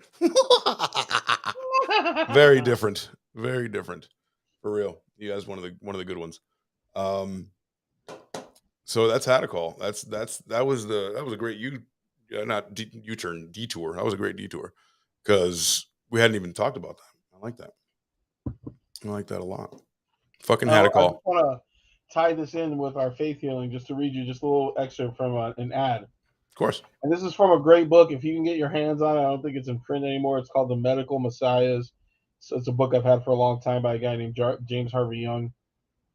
It says, advertising has sold the first bottle of Had a Call to many folks. Had a Call is a very rare, meritorious product, and the results it has obtained have made possible the sale of 20,000 bottles in 10 months. Faith has made an important factor in the development of Had a Call. Faith made possible its creation, and the faith of the American people have placed in my product has been responsible for its growth. I pledge to the American people that the faith they have placed in Had a Call will never be violated. Truthfully, Dudley J. LeBlanc, president of the LeBlanc Corporation. Of course. Thank you, Senator LeBlanc. Thank you so much. That started off with a very strong accent at the end. It kind of petered out. That was really good. Yeah, hey, bro, my burnt tongue, I can only do so much. No, I had to jab you there a little bit. That was, you started off really thank you. It's the year you can imagine it is, right? Because of the tone of my voice. But yeah, you did pretty fucking good. So yeah, replace faith with gullible, and it's interchangeable, right? All these gullible people finally bought my shit. I made it the equivalent of $20 billion. You know? Now, the thing is, like, this shit still goes on, but we have less of an excuse now because we have an actual functioning medical infrastructure. You know what I'm saying? Somewhat, yeah. And don't get me wrong, there's plenty of bad science out there, but you know what I mean? Like, it's not like what it used to be. Of course. We're not. Anybody, you see the Nick with Clive Owen?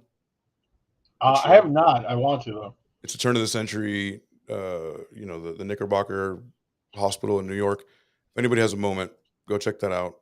That is good TV. And that really puts a microscope on what people were dealing with when they simply had, I don't know, gastritis or like simple things, GERD, something that would be very simple to fix. And people were like, well, gonna have to open you up from gizzard to gullet.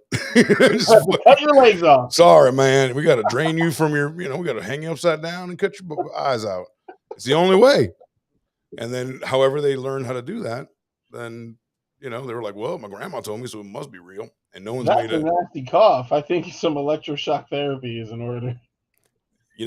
Damn, your neck's kind of red in that area right there. Full frontal lobotomy. It's right to the jugular, bro. Like, fuck it. With the hand crank drill, right? Cut his goddamn brain out. You ain't gonna feel shit after this, boy. Yeah. Oh, jazz. Of course. How can we forget the other drug of the fucking day? Rub some fucking heroin on it. Oh, opiates? Everybody gives, man. Opiates and ether was the order of the day. Milk of the poppy. Yeah, bro, as a barber, I could pull your teeth. You're right. And you could do a bloodletting as well. Exactly. Well, leeches. We'll bring you some leeches. Get your hair cut, get leeched, get your bloodlet, pull your teeth. All for a nickel. Out, baby. All for a nickel.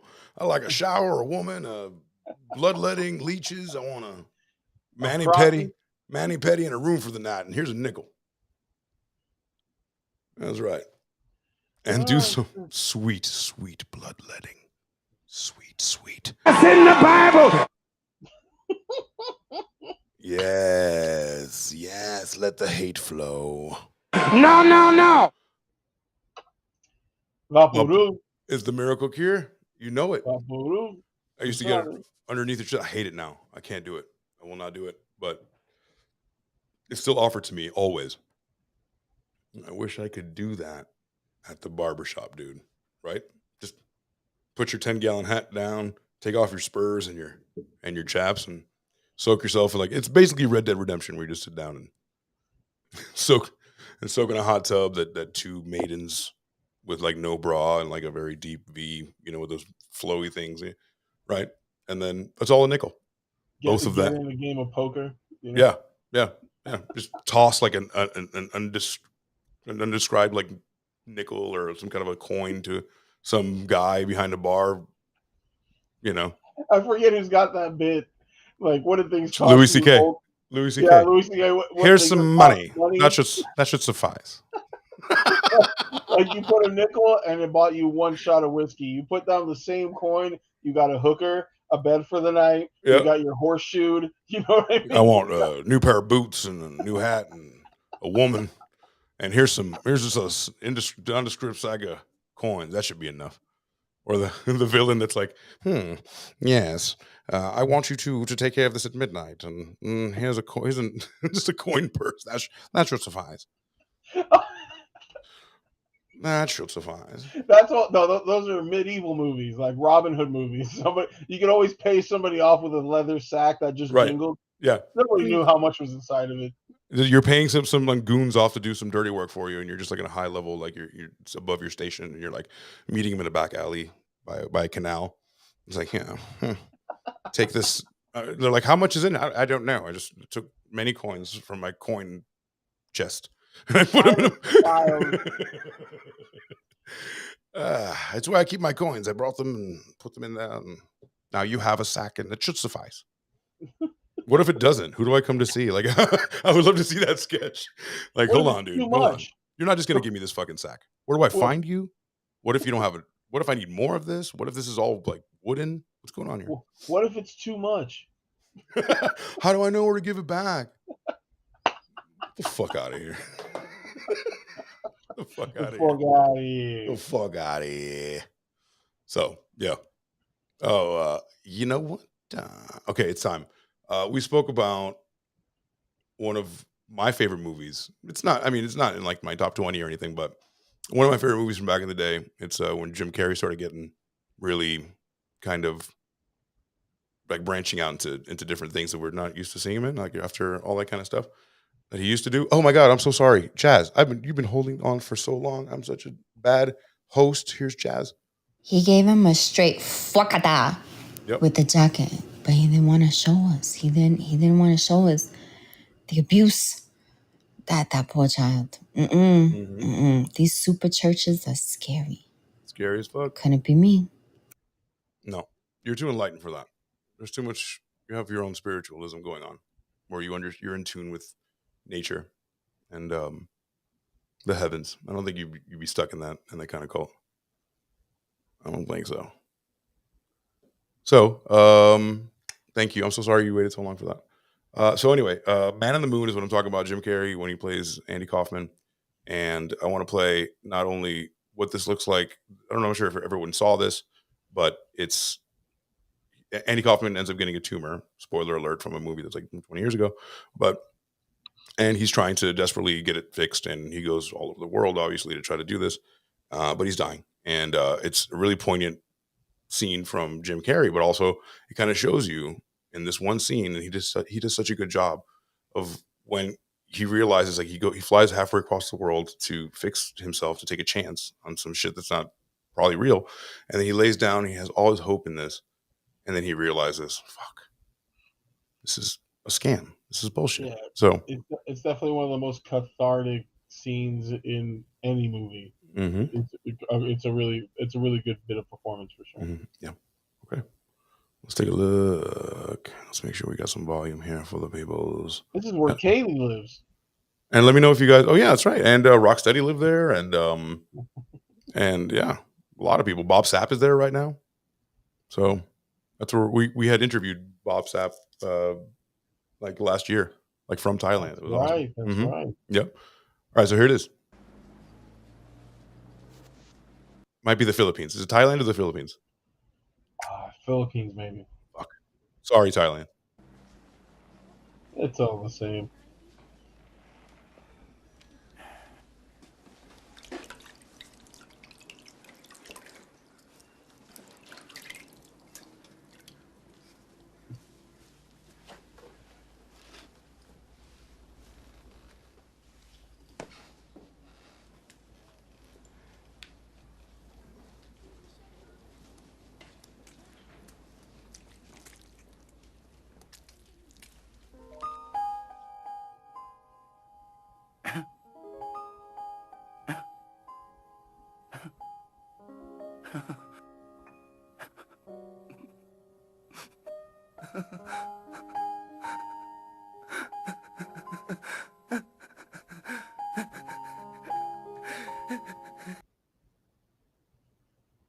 So it's it's fucked up because he's a comedian himself and he got fucking played.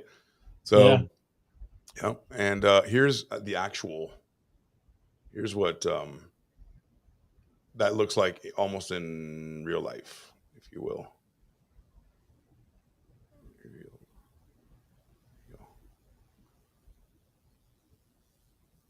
Oh, you got a voice message from Joey Butts. I'm going to do this right after I play this, Joe. The salvation of the soul, that is number one.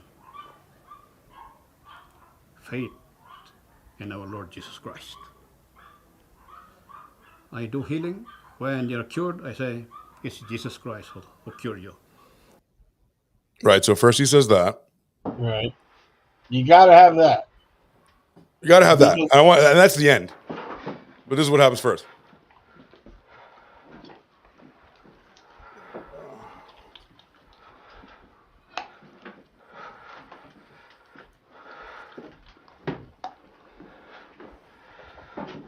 Wow. What a cleanup. Amazing. No incision. Moving over to the other thing. This is very efficient. You know how many people you can do in one day?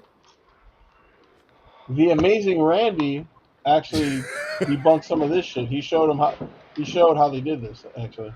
I mean, I see how they do that. The guy gets a rag full of, red dye and wetness, and then he just moves around. He doesn't do anything.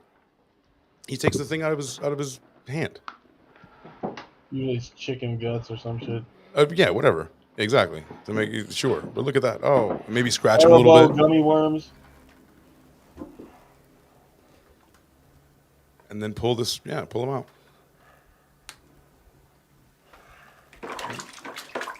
Someone please hand me a fresh set of intestines so it can look like it's...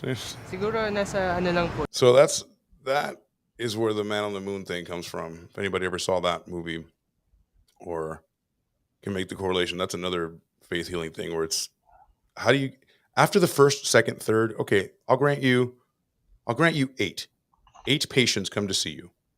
And you do that, the first 8. And that's it. and then 8 people go out into the world and go, that guy just put chicken guts on my face. You know what I mean? Like, who's not fucking, like, who's falling for this? Who continues to come out and be like, yep, he took everything out of me. I have no incisions, but blood came out. You know what I mean?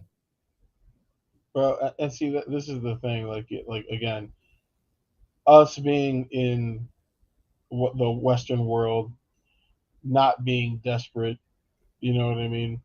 It's easier for us to say, like, who would fall for this shit. But there's plenty of people who would fall for that shit, you know what I'm saying? But I just feel like 1 in 10 would at least be woke enough to be like, nah. No. You didn't go inside of me. I feel the same. There's, but yeah, I understand. And the power of suggestion is amazing. And the thing is, it wouldn't be him that needs to shout you down. The other believers would be the ones that would That's what I'm saying. Like the other, yeah, exactly. The other believers would be like, "What, are you crazy?" Because they also wanted to work so fucking badly. So badly. Ooh, it smells like Kool-Aid and sausages.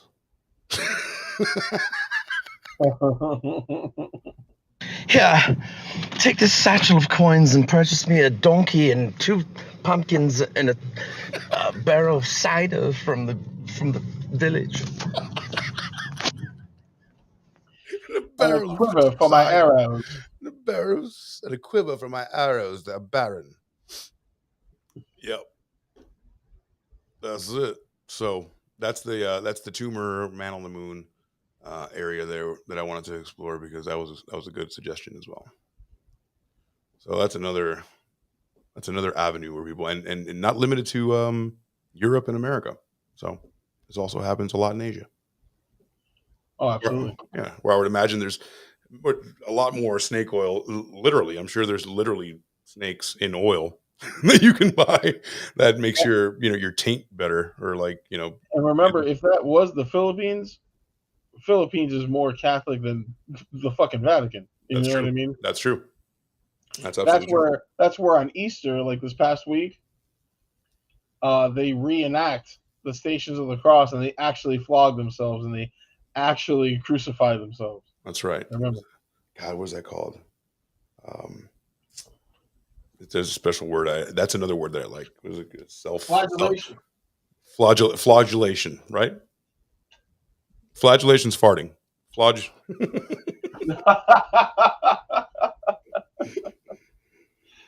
Are you flagellating or hitting yourself? Why you flagellating, son? Why you stop flagellating, son? So yeah, so that's that. Let's move on into, since about another half hour or so. I think we can knock out Amy Baker. Who would you like to start with? Well, let's do McPherson. McPherson. All right, Amy McPherson. Amy McPherson is now. I mean, when I say faith healing and evangelicalism, I mean, what region really comes to mind? The South. Right. Alabama, Louisiana, Florida, Mississippi, Tennessee, parts of Texas. Well, in the early 1900s, talking about 1910 to about 1920, Los Angeles was an absolute hotbed of all kinds of religious activity. Now, you say Los Angeles, California? Los Angeles, fucking California. Damn. Now, you might appreciate Los Angeles as a place for 60s cultism, okay? With things like The Family, with things like the Manson family, okay? Scientology. But it was the center for a lot of guruism in the 60s. But before that, like Los Angeles, because of oil and also Hollywood, and also just the temperament, the temperature and the environment, like it went from something like 100,000 people to like 1.7 million people almost overnight. And it was a very mixed crowd. Mexicans, Europeans, Americans from all over. Irish. Flatulation is farting. Flagellation, F-A-L-G-E, I think, you. Is whipping yourself. Flagellation. Hold on before we continue. Wait. Nice, dude. Yeah, like, first of all, I'm gonna be iffy on the whole thing when the guy that says he's gonna heal me like that has a little boy's haircut, little boy's Asian man's haircut, and then, I'm gonna want a refund. How do I get the? No, I can't do it. That's when I'm gonna beat you up, or try to. Coming back to beat you up. Let me know where you're gonna be so I can beat you up. So, the sociologist named Louis Ademic described LA in the 1920s as a cacophony of faiths, a veritable ecclesiastic jungle. And in that ecclesiastic jungle, you have Aimee Semple McPherson. But before Billy Graham, before Pat Robertson, Joel Osteen, McPherson was a pioneer and a master of religious media.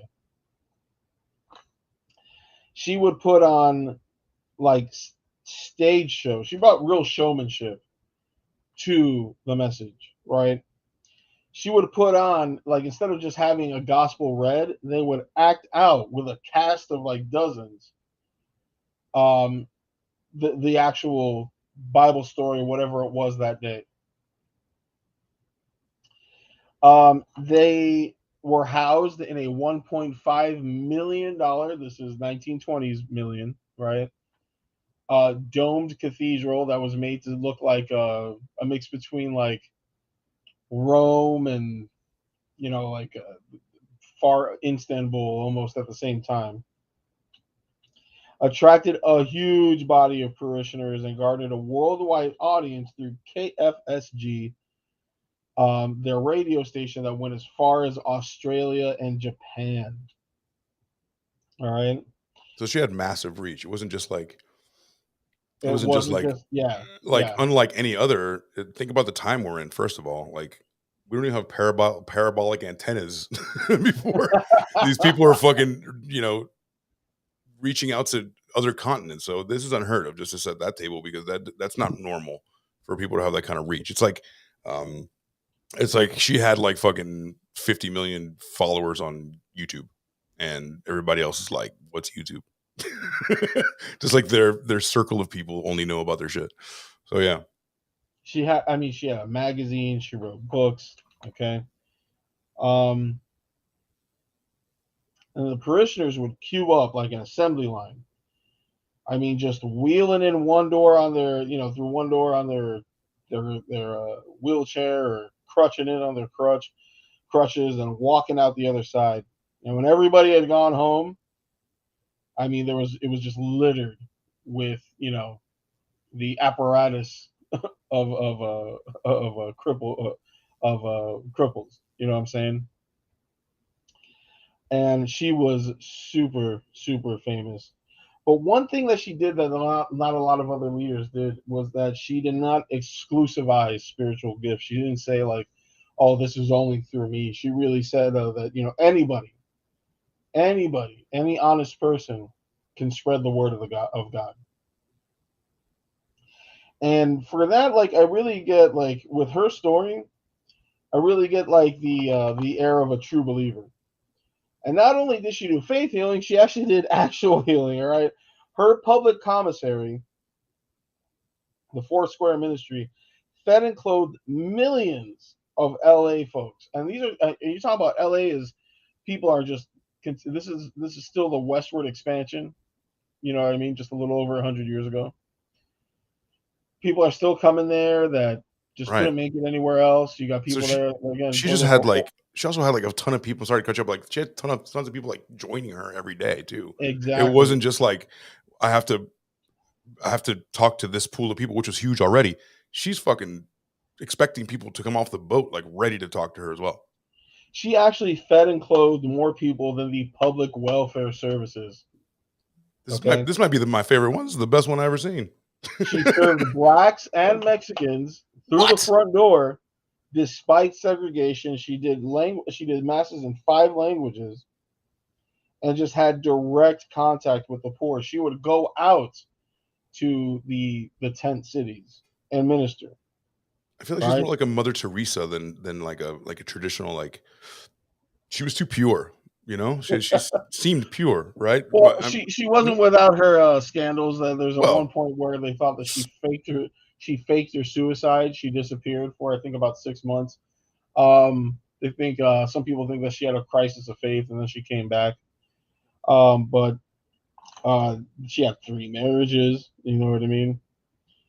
She was the subject of the 1931 movie "The Miracle Woman" by Frank Capra, the director of "It's a Wonderful Life." Very famous movie. Yep. And also, if you guys really want to see a story that's based on her, that's really good, you got to watch the new Jesus Christ, Perry. I'm losing the name of the show. That's Perry Mason. Perry Mason, right?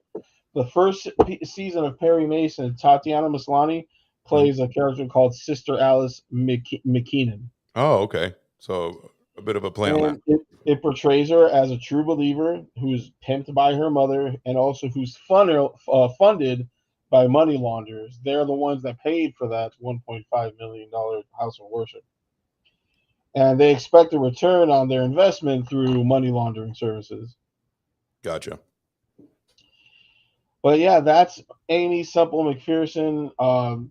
Very straight up evangelical message, charismatic, animated. Again, came from Pentecostal. There she is. A little bit more about. And this is the Roaring 20s. And the thing is, you see her hair. She's kind of pretty for the time. You know what I mean? Right. She's not one of these worn out old church ladies that looks like an old shoe. She did a lot. I mean, that was a conscious thing. Of course. She actually, she wanted to present religion as not just something for old ladies and, ugly people. This was LA. She had to, compete with the times, and she made, religion pop. And you see that whole stage dress there, bro. That's what you would get every Sunday. If you have, she also had more like production budget for her production value. When you have that many people, you have to step up the production value. You really do. You have to include all types of stuff. And of course, she was smart. Imagine the media. She was a media giant. She was ahead of her time because she's like, you know what? Just like Michael Jordan said, you know what? Republicans buy shoes too. So she was like, you know what? Mexicans believe in God too, and so do black people. And that was extremely smart of her to be like, you know what? We need to be more inclusive because there's a lot of people out there, and they're coming every day. So that was like a genesis of people, of something that people needed as well, because they were like, I'm leaving my country. People coming over from Ireland, from Italy, Spain, like all these people emigrating. These are all like religious countries that are probably looking for this kind of person to be there. They're like, oh my God, I had like an all-in-one ready to go service for me, and it's spectacular. It's in a Coliseum. People are calling back home like, Mamma mia, you're not going to believe this. This lady is putting on a huge production. So it's what I'm super surprised at was the inclusivity, the marketing, and the fact that she was able to get this kind of reach. And the money changing hands at this time, it was ridiculous. So you said that she had a couple scandals. What was that about? Well, mostly, like I said, with just the question about how she was funded. And like I said, she did fake her kidnapping. And what was crazy is that kidnapping at the time was kind of like a new thing. Mm. It garnered a lot of media attention. There had been some pretty high-profile kidnappings. Years later, you would get like what's it called? What was the most high-profile kidnapping at the time? The Lindbergh baby. The Lindbergh baby. I was gonna say the Lindy Hop, but that's a Charleston. The Lindbergh baby. But this is very different than a kidnapped baby. Yeah. That's a totally different dance. Totally different set of moves. You know what I mean? But yeah, the Lindbergh baby was just, again, a string, one in just the most high profile kidnapping at the time. Yeah. It's something that it was almost like a new way to extort people. A very effective way to do. Look at the Coliseum. I stopped it here at the Coliseum you're talking about. Yes. And look at the two towers. Look at the two radio towers that, I mean, this is 1920, mid 1920s all the way to 1932. I saw one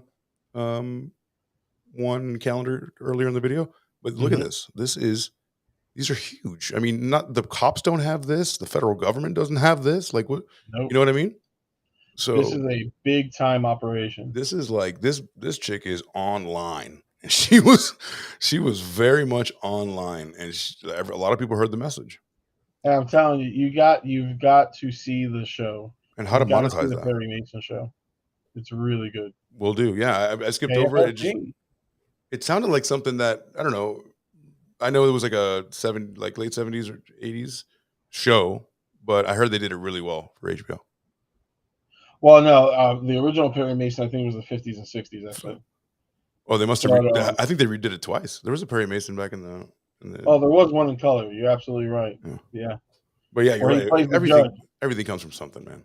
Every time you think it's like, oh, this is the original one. It's like, no, some people did it back in the day. But how do you monetize this shit? You know what I'm saying? Like, it's the wherewithal back in the day for a woman who probably had all chips stacked against her to be able to monetize this. You know, Jasmine, don't think I forgot. You're right. I know she's evil. I couldn't expound on that point, but I know that Mother Teresa was like not a good person. Oh, Mother Teresa definitely sold her influence. She aligned herself with a lot of despots all over the world. They would actually like try to get next to her. Look at that. To lend themselves some kind of credibility. Christopher Hitchens was a particular fervent hater of Mother Teresa, and he wrote more than a few essays and did more than a few interviews concerning that. If you want to know why Mother Teresa should be hated, consult Christopher Hitchens. And man, I think the world would be a different place if we had Christopher Hitchens and Robin Williams right now. Yeah. Well, thank you. Robin for sure. Sure. Christopher Hitchens is very missed. For those who don't know who Christopher Hitchens is, I'll probably after the fact, after we're done here, I'll link it in the description so you guys can actually see. Sorry about that. Fucking Twitch. So you guys can actually see who this guy is. He was a fervent. He was really, really against religion. He is not only one of the funniest, but one of the driest Brits to ever deliver anything. But the way the man debated you, he eviscerated you and then showed you your intestines like that. Yes. But as if he was giving you a bouquet of flowers because it's the most beautiful thing he's ever. You know, he just like he would put together this yarn of language and then give it back to you and be like, here, you're stupid. You know, you're so stupid, and people would just really hate to debate him, but a lot of theists would line up to debate him as well. I saw, actually, it's funny you say that. Like 2 months ago, I sat down and listened to like a 4-hour him in Oxford, him debating the existence of God at all. And anybody who has that kind of those kind of questions should definitely consult that. And I'll link it so you guys can understand what a true atheist looks like. The opposite of all of this. And he a man of not just an atheist, but a man of reason, right?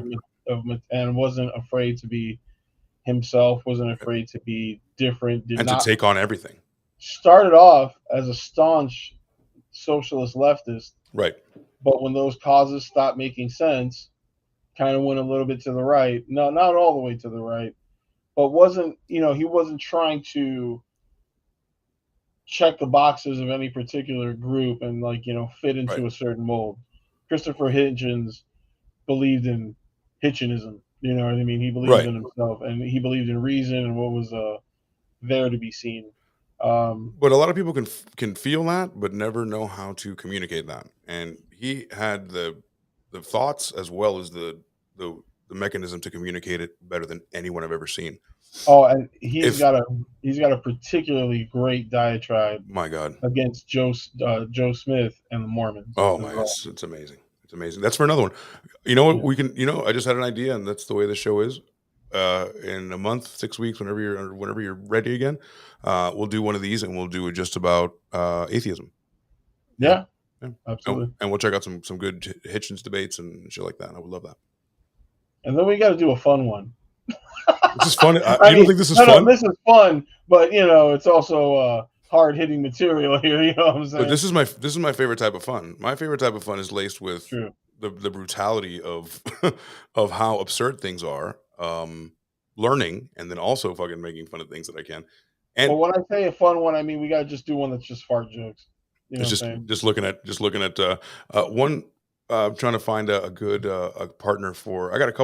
I have a list of things coming up, and as I talk to people and I say, what do you want to be a part of? People choose, but dark cartoons is out there as well. Cartoons from back in the turn of the century. How that all started. I got you on that for sure. Man, yeah, cool, awesome. All right, so let's go. All right, so it's gonna be 1 billion o'clock in wherever these folks are, but let's go to Mary Baker.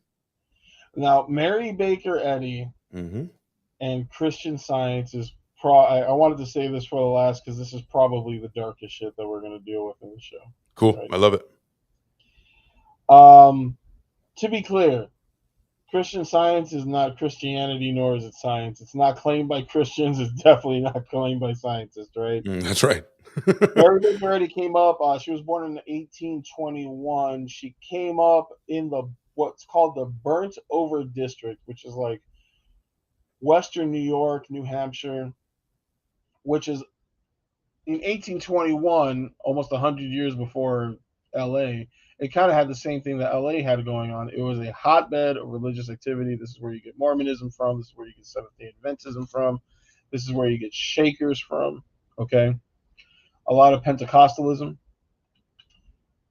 Oh, someone wants to offer a promotion of our channel.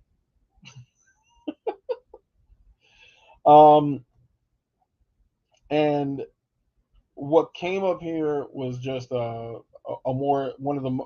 Christian Science just ended up being one of the more successful and long-lasting of the faiths that came out of this particular time and place in the United States. And some say that this district actually spread all the way out west to Indiana.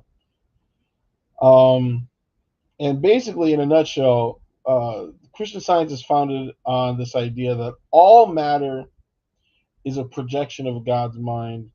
Therefore, everything is an illusion and controlled by your thinking.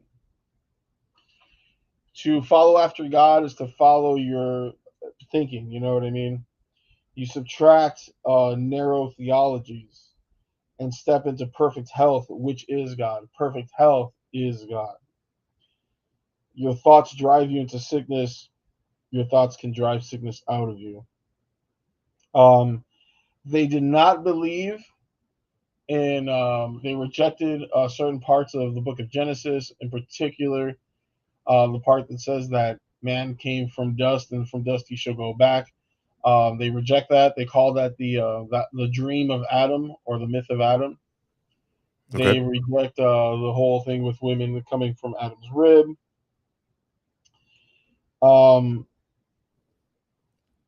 It sounds like they reject anything that's magical about the Christ theory, right?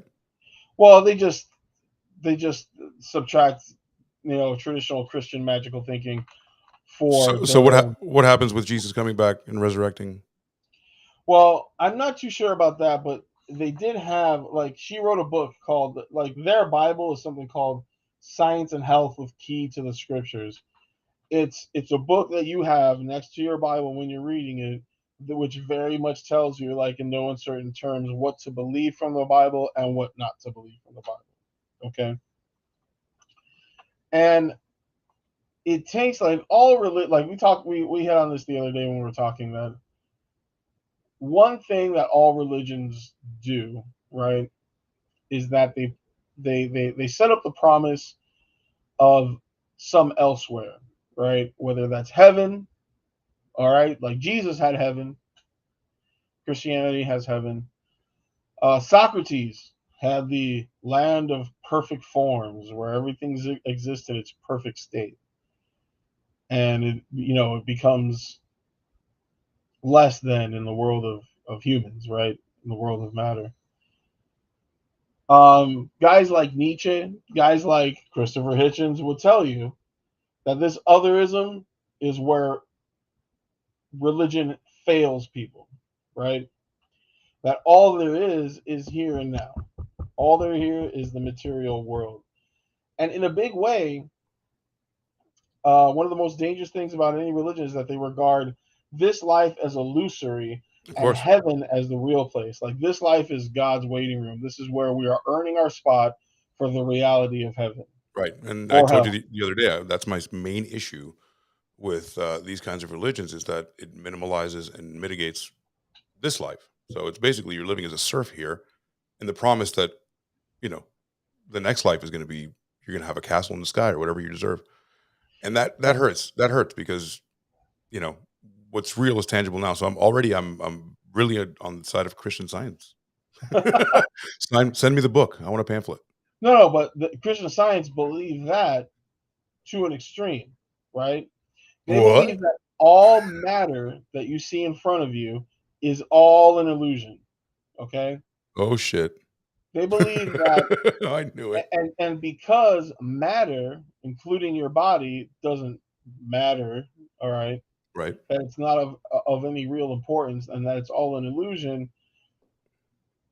that if you seek to cure disease, if you seek to get a doctor's help if you're sick, it shows a lack of faith. That any sickness can be prayed away. Okay? That's why there's not so many of them. There's a lot more than you think. I'll tell you that shit. Wow. Right? Holy shit. Look at this intense motherfucker here. That I think is Quimby. I Phineas believe. Quimby. Okay. I believe. Now, again, Mary Baker Eddy also, Christian Science has a lot to do with what we call now New Age thinking, right? Which is very secular. Like New Age, you think, power crystals, yoga, shit like that. Right. It sounds like Scientology on the cuff. But it's also, a lot of New Age has to do with manifestation, like The Secret. And basically that, like, there's a thread that goes from Phineas Quimby to Mary Baker Eddy to The Secret, to what we now consider manifestation, which is still very popular. You know what I mean? Manifestation is a very popular, not just in religious settings, but also in sales settings. I'm sure that you have had to sit through sales training that tells you to envision what you want. You know what I mean? Can you see the sale? Can you see the sale? Like manna from the heavens. Right. It starts with your envisioning. And let me tell you, a lot of the times we can be negative and we can get in our own way if we're very negative. And it does take some positive thinking to psych yourself up sometimes. You know what I mean? It does help to think positively. But reality is not controlled by our wants and wishes. You know what I'm saying? Exactly. And that's where these guys come in. That's where the separation comes in, is that they So- really think, on pain of death, okay, Fuck. that all disease can be cured through prayer, through thought. They didn't even call it prayer. They called it thought, like new thought. Right. That you had to think. It was like I said, it was your faulty thinking that made you sick in the first place. It's better thinking and the thinking of others that's going to get sickness away from you, right? Right. So where's the line there? So if I fall, what if I fall and break my leg? You don't go to a doctor. You leave it like that, and the Lord will Leave it like that. set your bone. And hopefully, prayer will reset your bone. Man, a lot of people just died of paper cuts and shit. Well, I'm going to get to that part because it gets a lot darker. It gets a lot darker. I love it. Now, the story with Quimby, who, they say that Mary Baker Eddy actually got healed by Quimby, which was another snake oil con man. Probably a true believer, really believed in what he was believing, like a cult leader does. But he himself suffered from tuberculosis and was prescribed a snake oil, patent medicine, like we just finished talking about, called calomel, which was a mixture of mercury and chlorine. They love their 3-syllable fucking da-da-da. Dude. Article. Mercury and chlorine, dog. All right? As a result, his teeth fell out, right? Oh. And he was halfway dying. And then he found, now, just like Mary, Mary had Quimby. Mm-hmm. Quimby had a guy named Franz Mesmer, which is a European guy, who was, again, a faith healer of sorts. Of course. That founded mesmerism. The word mesmerizing comes from Franz Mesmer. And he believed that our bodies were full of a fluid called animal magnetism, which was a fluid energy that you can manipulate to heal yourself. And the way that he would do it is he would sit knee to knee with you, eye to eye, and he would basically expertly fondle you. Okay. And he was actually probably using pressure points. Oh yeah. Like he probably had access at some point to Eastern medicine that taught him a thing or two about pressure points that they have never seen here before and ever, and they think it's Right. magic. Right. and he could claim it as his own. Because when you look at like what they actually wrote down that he did, a lot of it looks like pressure points, right? Anyway, what was I going to say? I want to sit with you dong to dong. I will mesmer you with my dong. Just the tips. Just the tips. Dong tips. That's in the Bible. And of course, like all of this is born on the wings of, like I said, Christianity. This is what you just put Christian and science in there. And the thing is, Christian Science came along at a point where this was post Darwin. Okay, this is industrial revolution. Mm. At least Mary Baker Eddy. Okay, was it post Darwinian? I think so, because it's kind of hard to bring like almost like Scientology, where it's hard to believe that nobody sees that the highest science fiction writer of all time, the guy who wrote the most books now, that literally said, hey, the only money is in you making a religion, literally made a religion, and now people are like, Xenu, it's real. Like, come on, that's kind of fucking that is so on its face, so crazy to believe after you have all the evidence. But this is based in something else. Like, this is not a brand new religion. This is like a variation of it. So that's why it's probably not as hard to believe.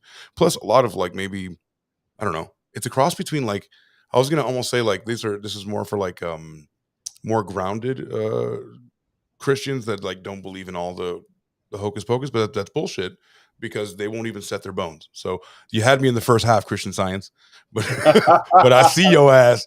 You just as crazy as them all. Oh no, they hey, listen, they look where it says it right there, clairvoyance. Like, I think that adds to something like you can heal yourself without the knowledge of physiology or hygiene or just anything. You would just be able to think your way into health, right? Which is in theory, like, man, take away everything, like, everything you had to go through, but like in theory, it's like, man, that's great. That's the power of positive thinking, injecting manifestation and making sure that you see your goal so you can achieve it. On its face, that's great. When he's like, never go to a doctor, never do anything else hygiene wise, and just think your ailments away. That gets a little bit, now we're back into magic. So what are you really doing? Yeah, but now it's about to get very dark. It ain't Christian and it ain't science. Now, interesting story. Richard Nixon signed into law something called CAPTO, the Child Abuse Prevention and Treatment Act of 1974, right? Okay. It wasn't all bad. He also signed in, I think, not the FDA. The FDA came before. We already talked about that. The EPA. Environmental Protection Agency. Mm-hmm. Two of his advisors were fundamental Christian scientists, right? And these two guys, Ehrlichman and Haldeman, were also arrested for the Watergate scandal. These are two of the guys that actually spent time in prison. Really? They injected a provision in the Child Abuse Prevention and Treatment Act of 1974 that said those who believe that prayer is the only way to cure are exempted from the law. So they could not be prosecuted if they lost a child. Under that law, it cannot be considered child abuse if the child died because they prayed instead of calling a doctor. The states that wanted the funds for this had to agree to that exception. Now, since 1974, this has been repealed state by state, but in places like Idaho, oh my, it is still a safe haven for these extremists. It is still a fucking problem.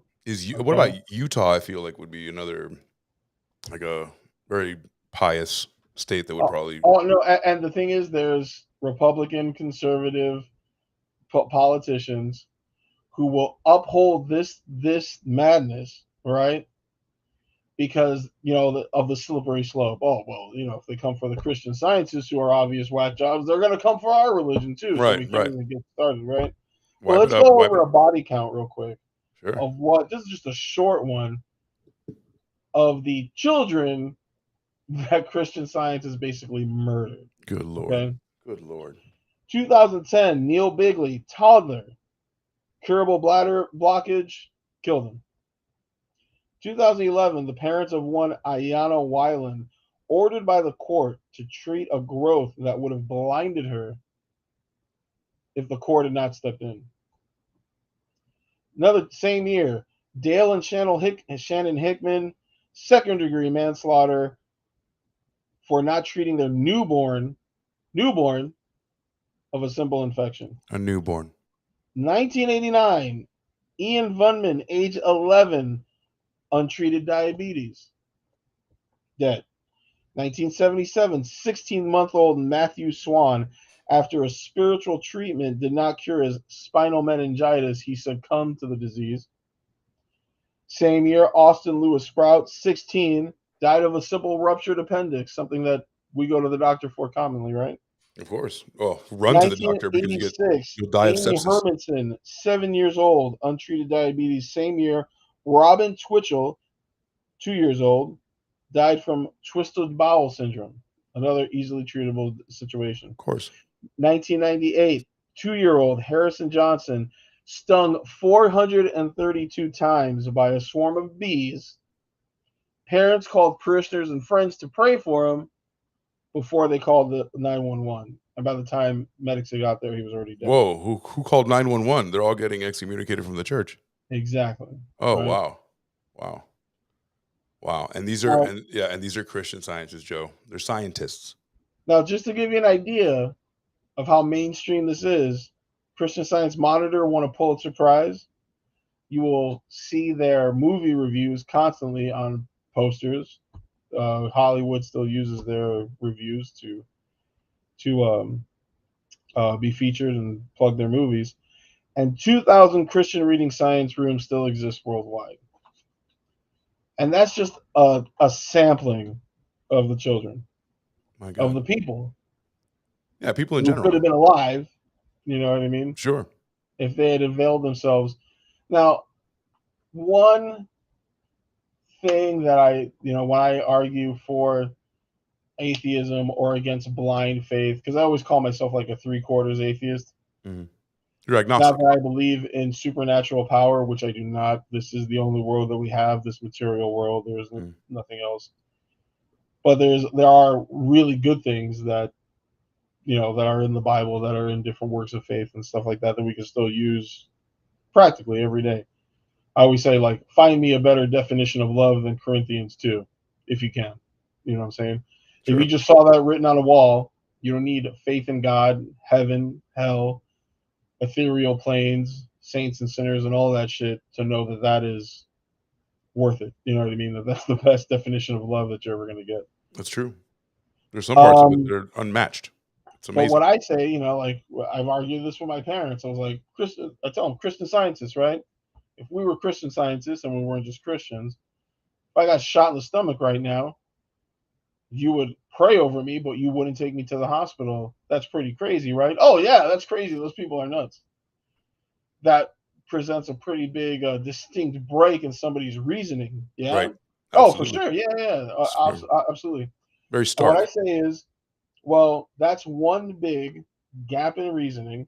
That's one huge, obvious point where people have succumbed to faith to the point where they will not, that they would rather have you die, right?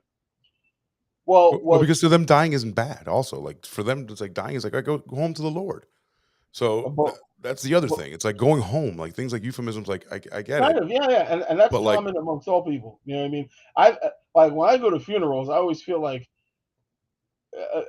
alone because I don't benefit from the same sharing in faith that person is somewhere better.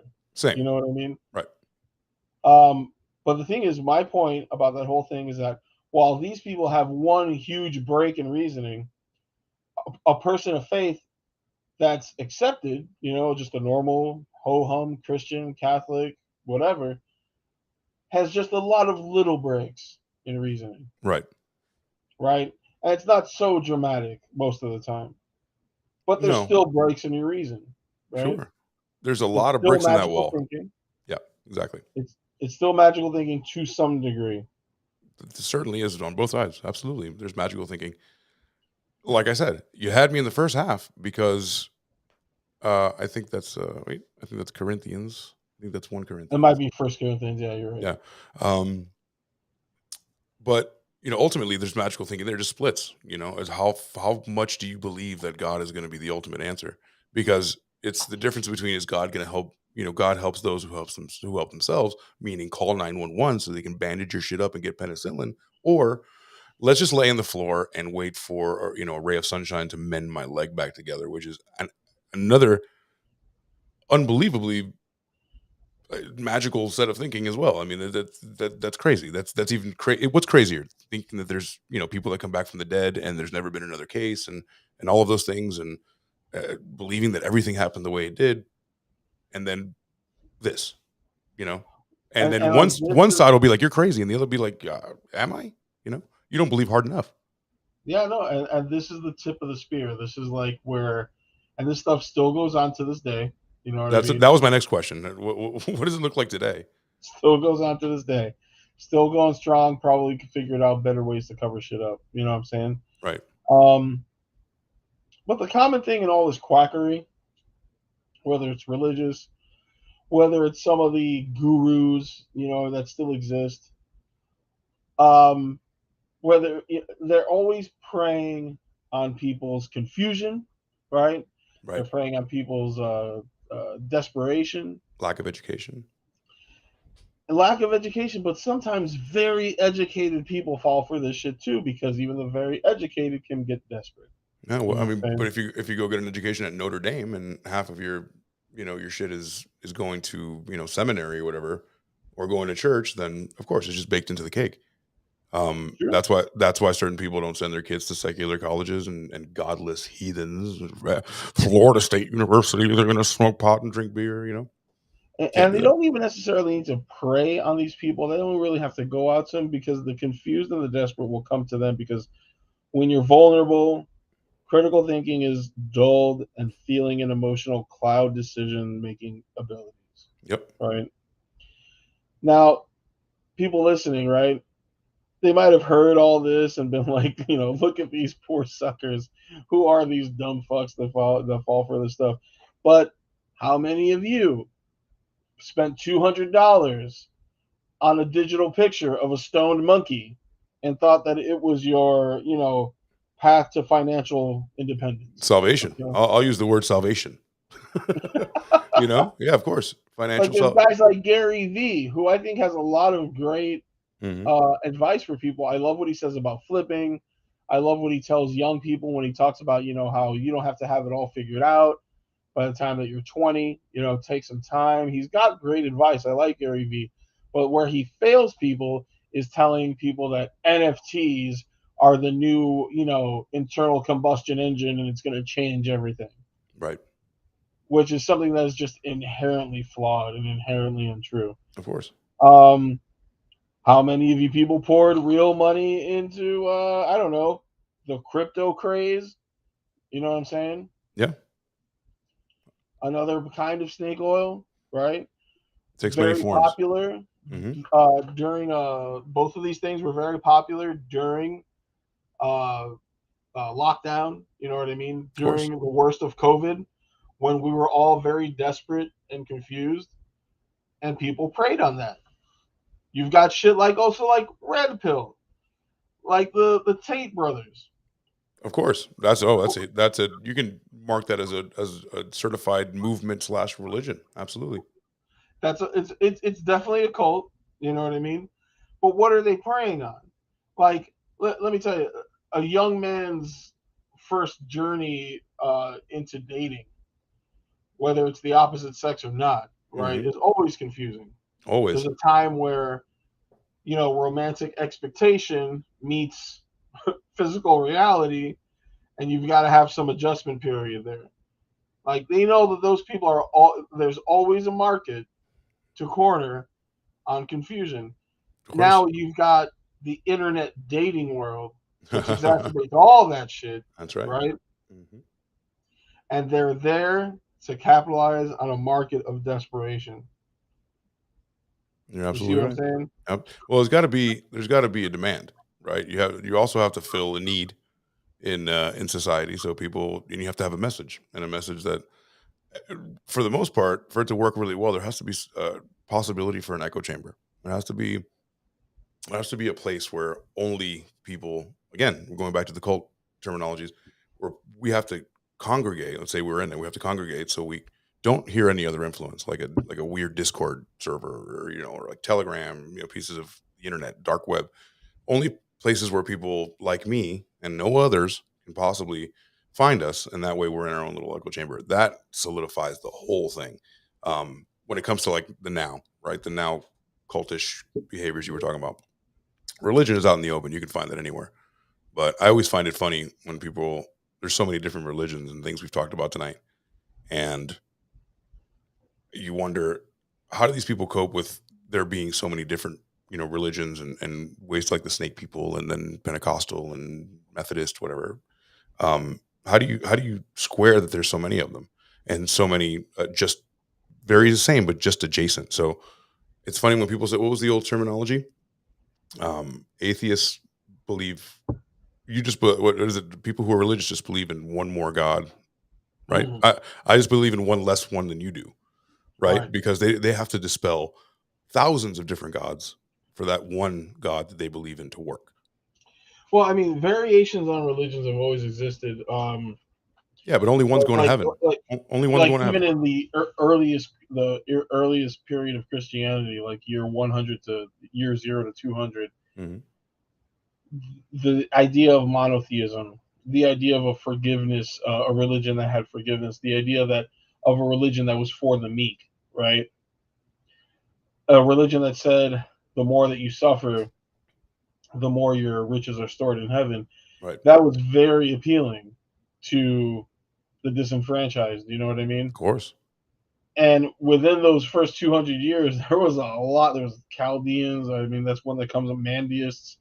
There was a lot of little sects that came off of this great idea, because at the core of it was an idea that really did save us from the eye for an eye, tooth for a tooth, barbaric nature of this world. Right? Sure. But again, knowing that you're splitting off into a different tiny, like just the same religion that I've always believed in, but adjacent plus snakes, right?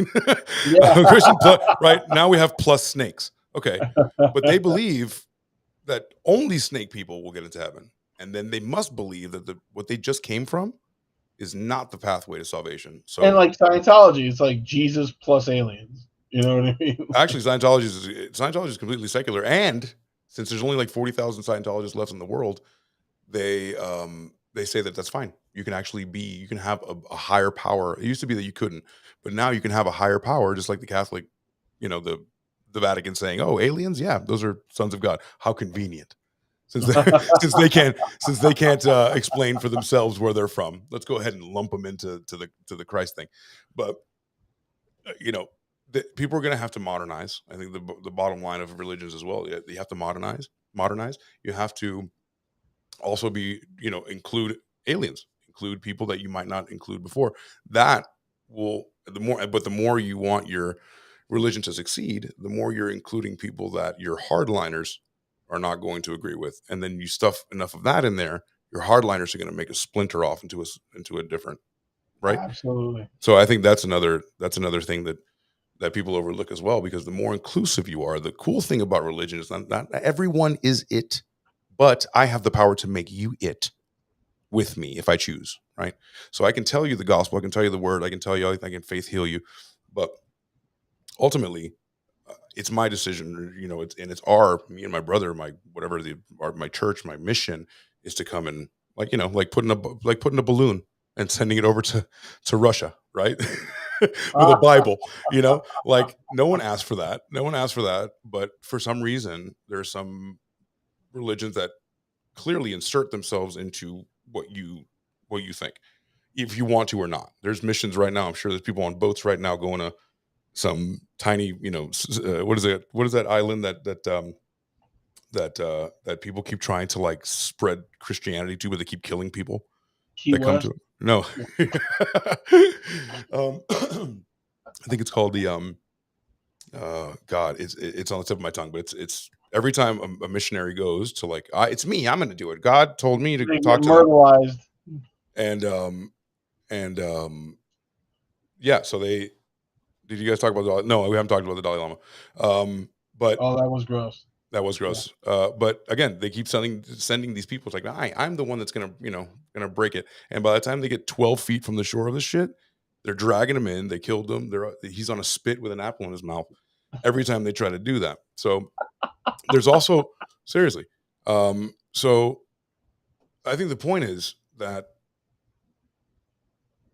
there's some that just don't feel the need. Like it's inclusive enough, and we have enough people here.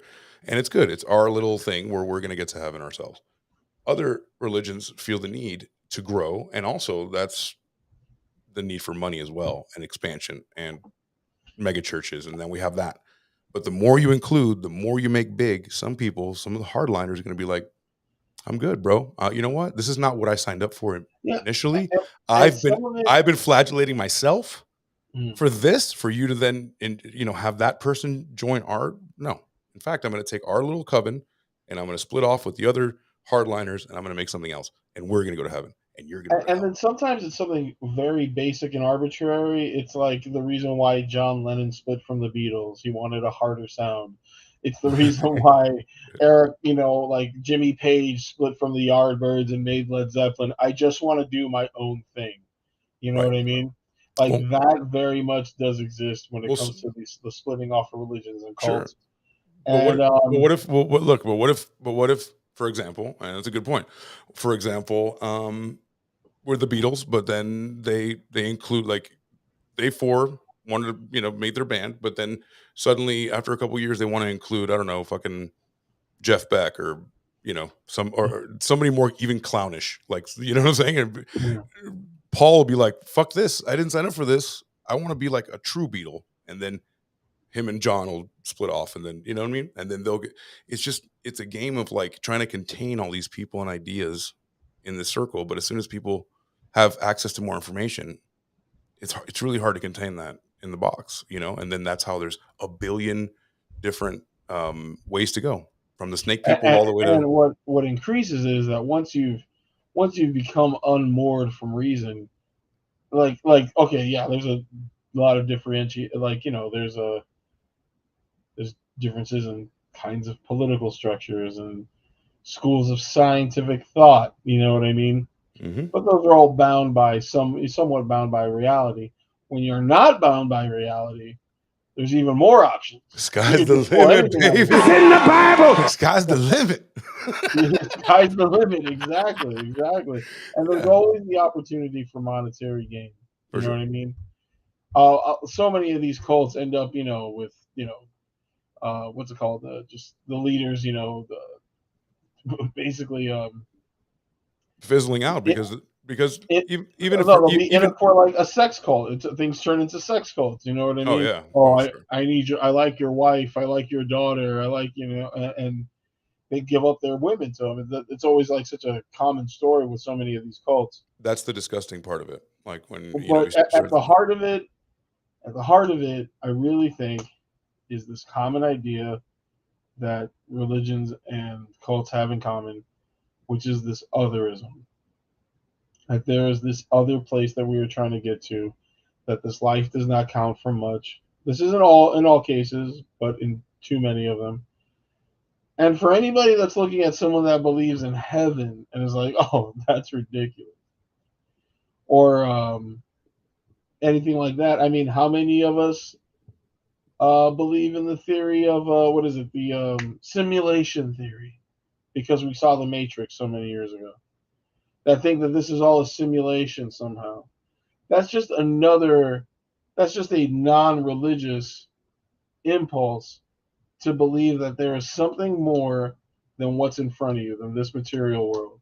That's right. You know what I mean? Oh, we just want answers. This material world, you have sickness, you have lack, you have problems with bills, relationships, and people are always looking to get healed from them. And whatever they're looking to be healed from, there will always be a faith healing. There will always be someone waiting in the wings to catch the overrun of the normies for people who really need, seriously, who really need. There's the normie, right? Everybody thinks about the normal kind of like, okay, normal religion, we have to just penitence to God because, we want to be good people. People take it to a certain level, and then that's the difference. The runoff those are the people that need to be caught, in the net. Like, okay, everything's going to be okay. Don't worry. I'm your charismatic leader that you've needed. And look at, to make a final point, look at the internet, right? The internet is full of people that you can decide to follow or not follow, and then even go to their Patreon and drop money there and send money. These are the new gods of the people that we choose, are the people that, especially in this growingly secular world as well, right? People who are saying that it's growingly secular, even though I see religion everywhere. But I think it's also an online kind of thing. But there is too often when we talk about the difference between the faithful and the non-faithful, we forget that there is a religious impulse, right?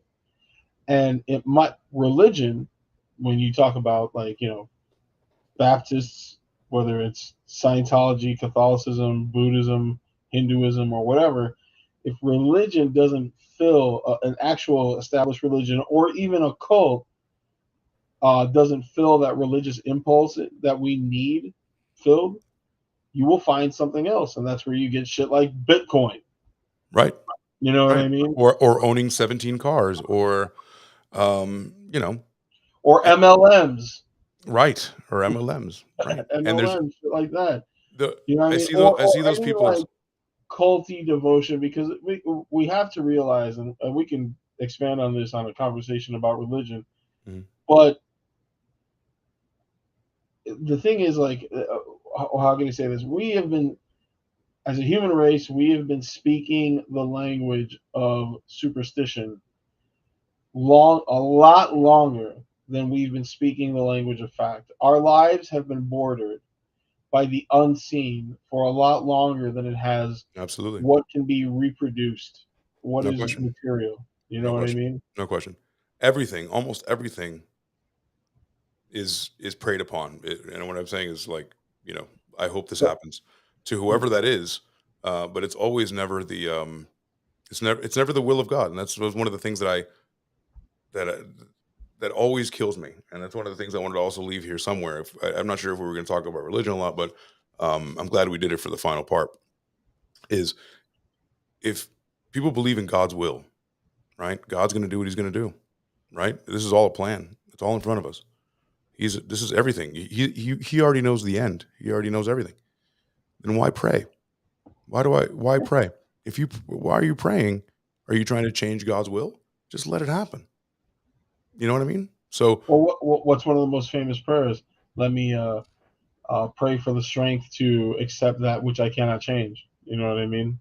It literally said that prayer. I prayed that prayer myself, to nobody in particular, because we all need that strength. You know what I mean? So that and just let it happen are the same thing. But there's a difference between that and what I've seen too often in my life, which is just people wasting their life away, not doing anything with it because this life doesn't count, because they're waiting to get to heaven, or they're bound by the matrix, or this is all, we'll be in some other dimension. Right. This is just a simulation, and they give up. You know what I mean? And you still have a lot that you can do with your life to make your own way, for sure. Yeah. And finally, this is the life you got to make an impact in. This is the life that you have to work hard, leave a legacy, take care of the people that you love, give them a hug, be a good. Don't give your power away to somebody just because they're right. They've got that animal magnetism, that they've got that chutzpah, the star quality. It shouldn't be so easy to give away. It shouldn't be so easy to give away. So, and I think that's a good ending, because you're right. You're right. Just because there's a guy who might be charismatic and might be a born leader, that guy could have been, instead of a charlatan, he could have been an admiral. He could have been leading 35 ships in the Pacific. And people are listening to him instead of leading people to pass the plate around and, commanding you to to give money because of your faith and using it against you. So I think that's a good ending point, because we have not only the ability to do this again, we can also visit it in another way. We can talk about if you do want to do like a series of different kinds of religious ones, and if you want to do that with me, I'm down with that as well. So I'm here for it, buddy. Cool, brother. It's been fucking magical, because I love, like I said, learning. I love your angle on things, and I appreciate that you took the time out of your night and your family to come and chop it up with me, because it's really means the world to me. So I appreciate it. No, it's been a lot of fun, man. We definitely got to do this again for sure. Hell yeah. And thanks for who's riding with us. Thank you to Joey, to what's it called, to Yasmin. Jasmine, and Ali, and God, who was chopping it up with us? Dave, Victoria. and Victoria's Hot Donna, and everybody was here, man. It was awesome. Well, go ahead and I guess they can find you at Instagram, because you don't have a whole lot of Just Mixel of Flicks on Instagram. Right, and that's been scrolling on the bottom there for a while. Yeah. So thank you for being a part of probably one of the best Midnight Medias we've done so far, and I can't wait to have more of my friends and my super fucking intelligent. I got some. Oh shit, my bad. Oh, sorry, I didn't see you. I was somewhere else. I was wrapped up. I got you. Let's listen. My bad. Let's see. What do we got here? Good thing he said something, because I can't see him. Yeah, my apologies. Let's see. Got dark over here. 922. Let's see.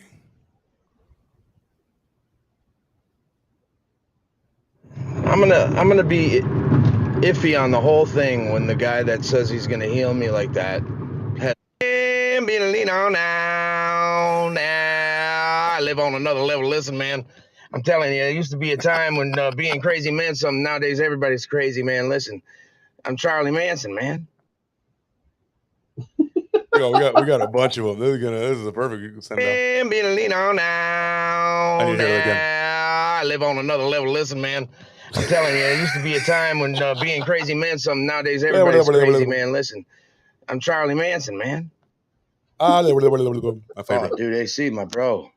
And by the way, this is great stuff. I love it. I love it. Good stuff, guys. I love it. But I was the biggest, like, God helps those who helps themselves, guys. I left a soundbite thing on stereo about it. I don't want to get too much into it, but dude, that's why I got like that, was because I will tell you, as God, it was a presence in my whole life, all my life.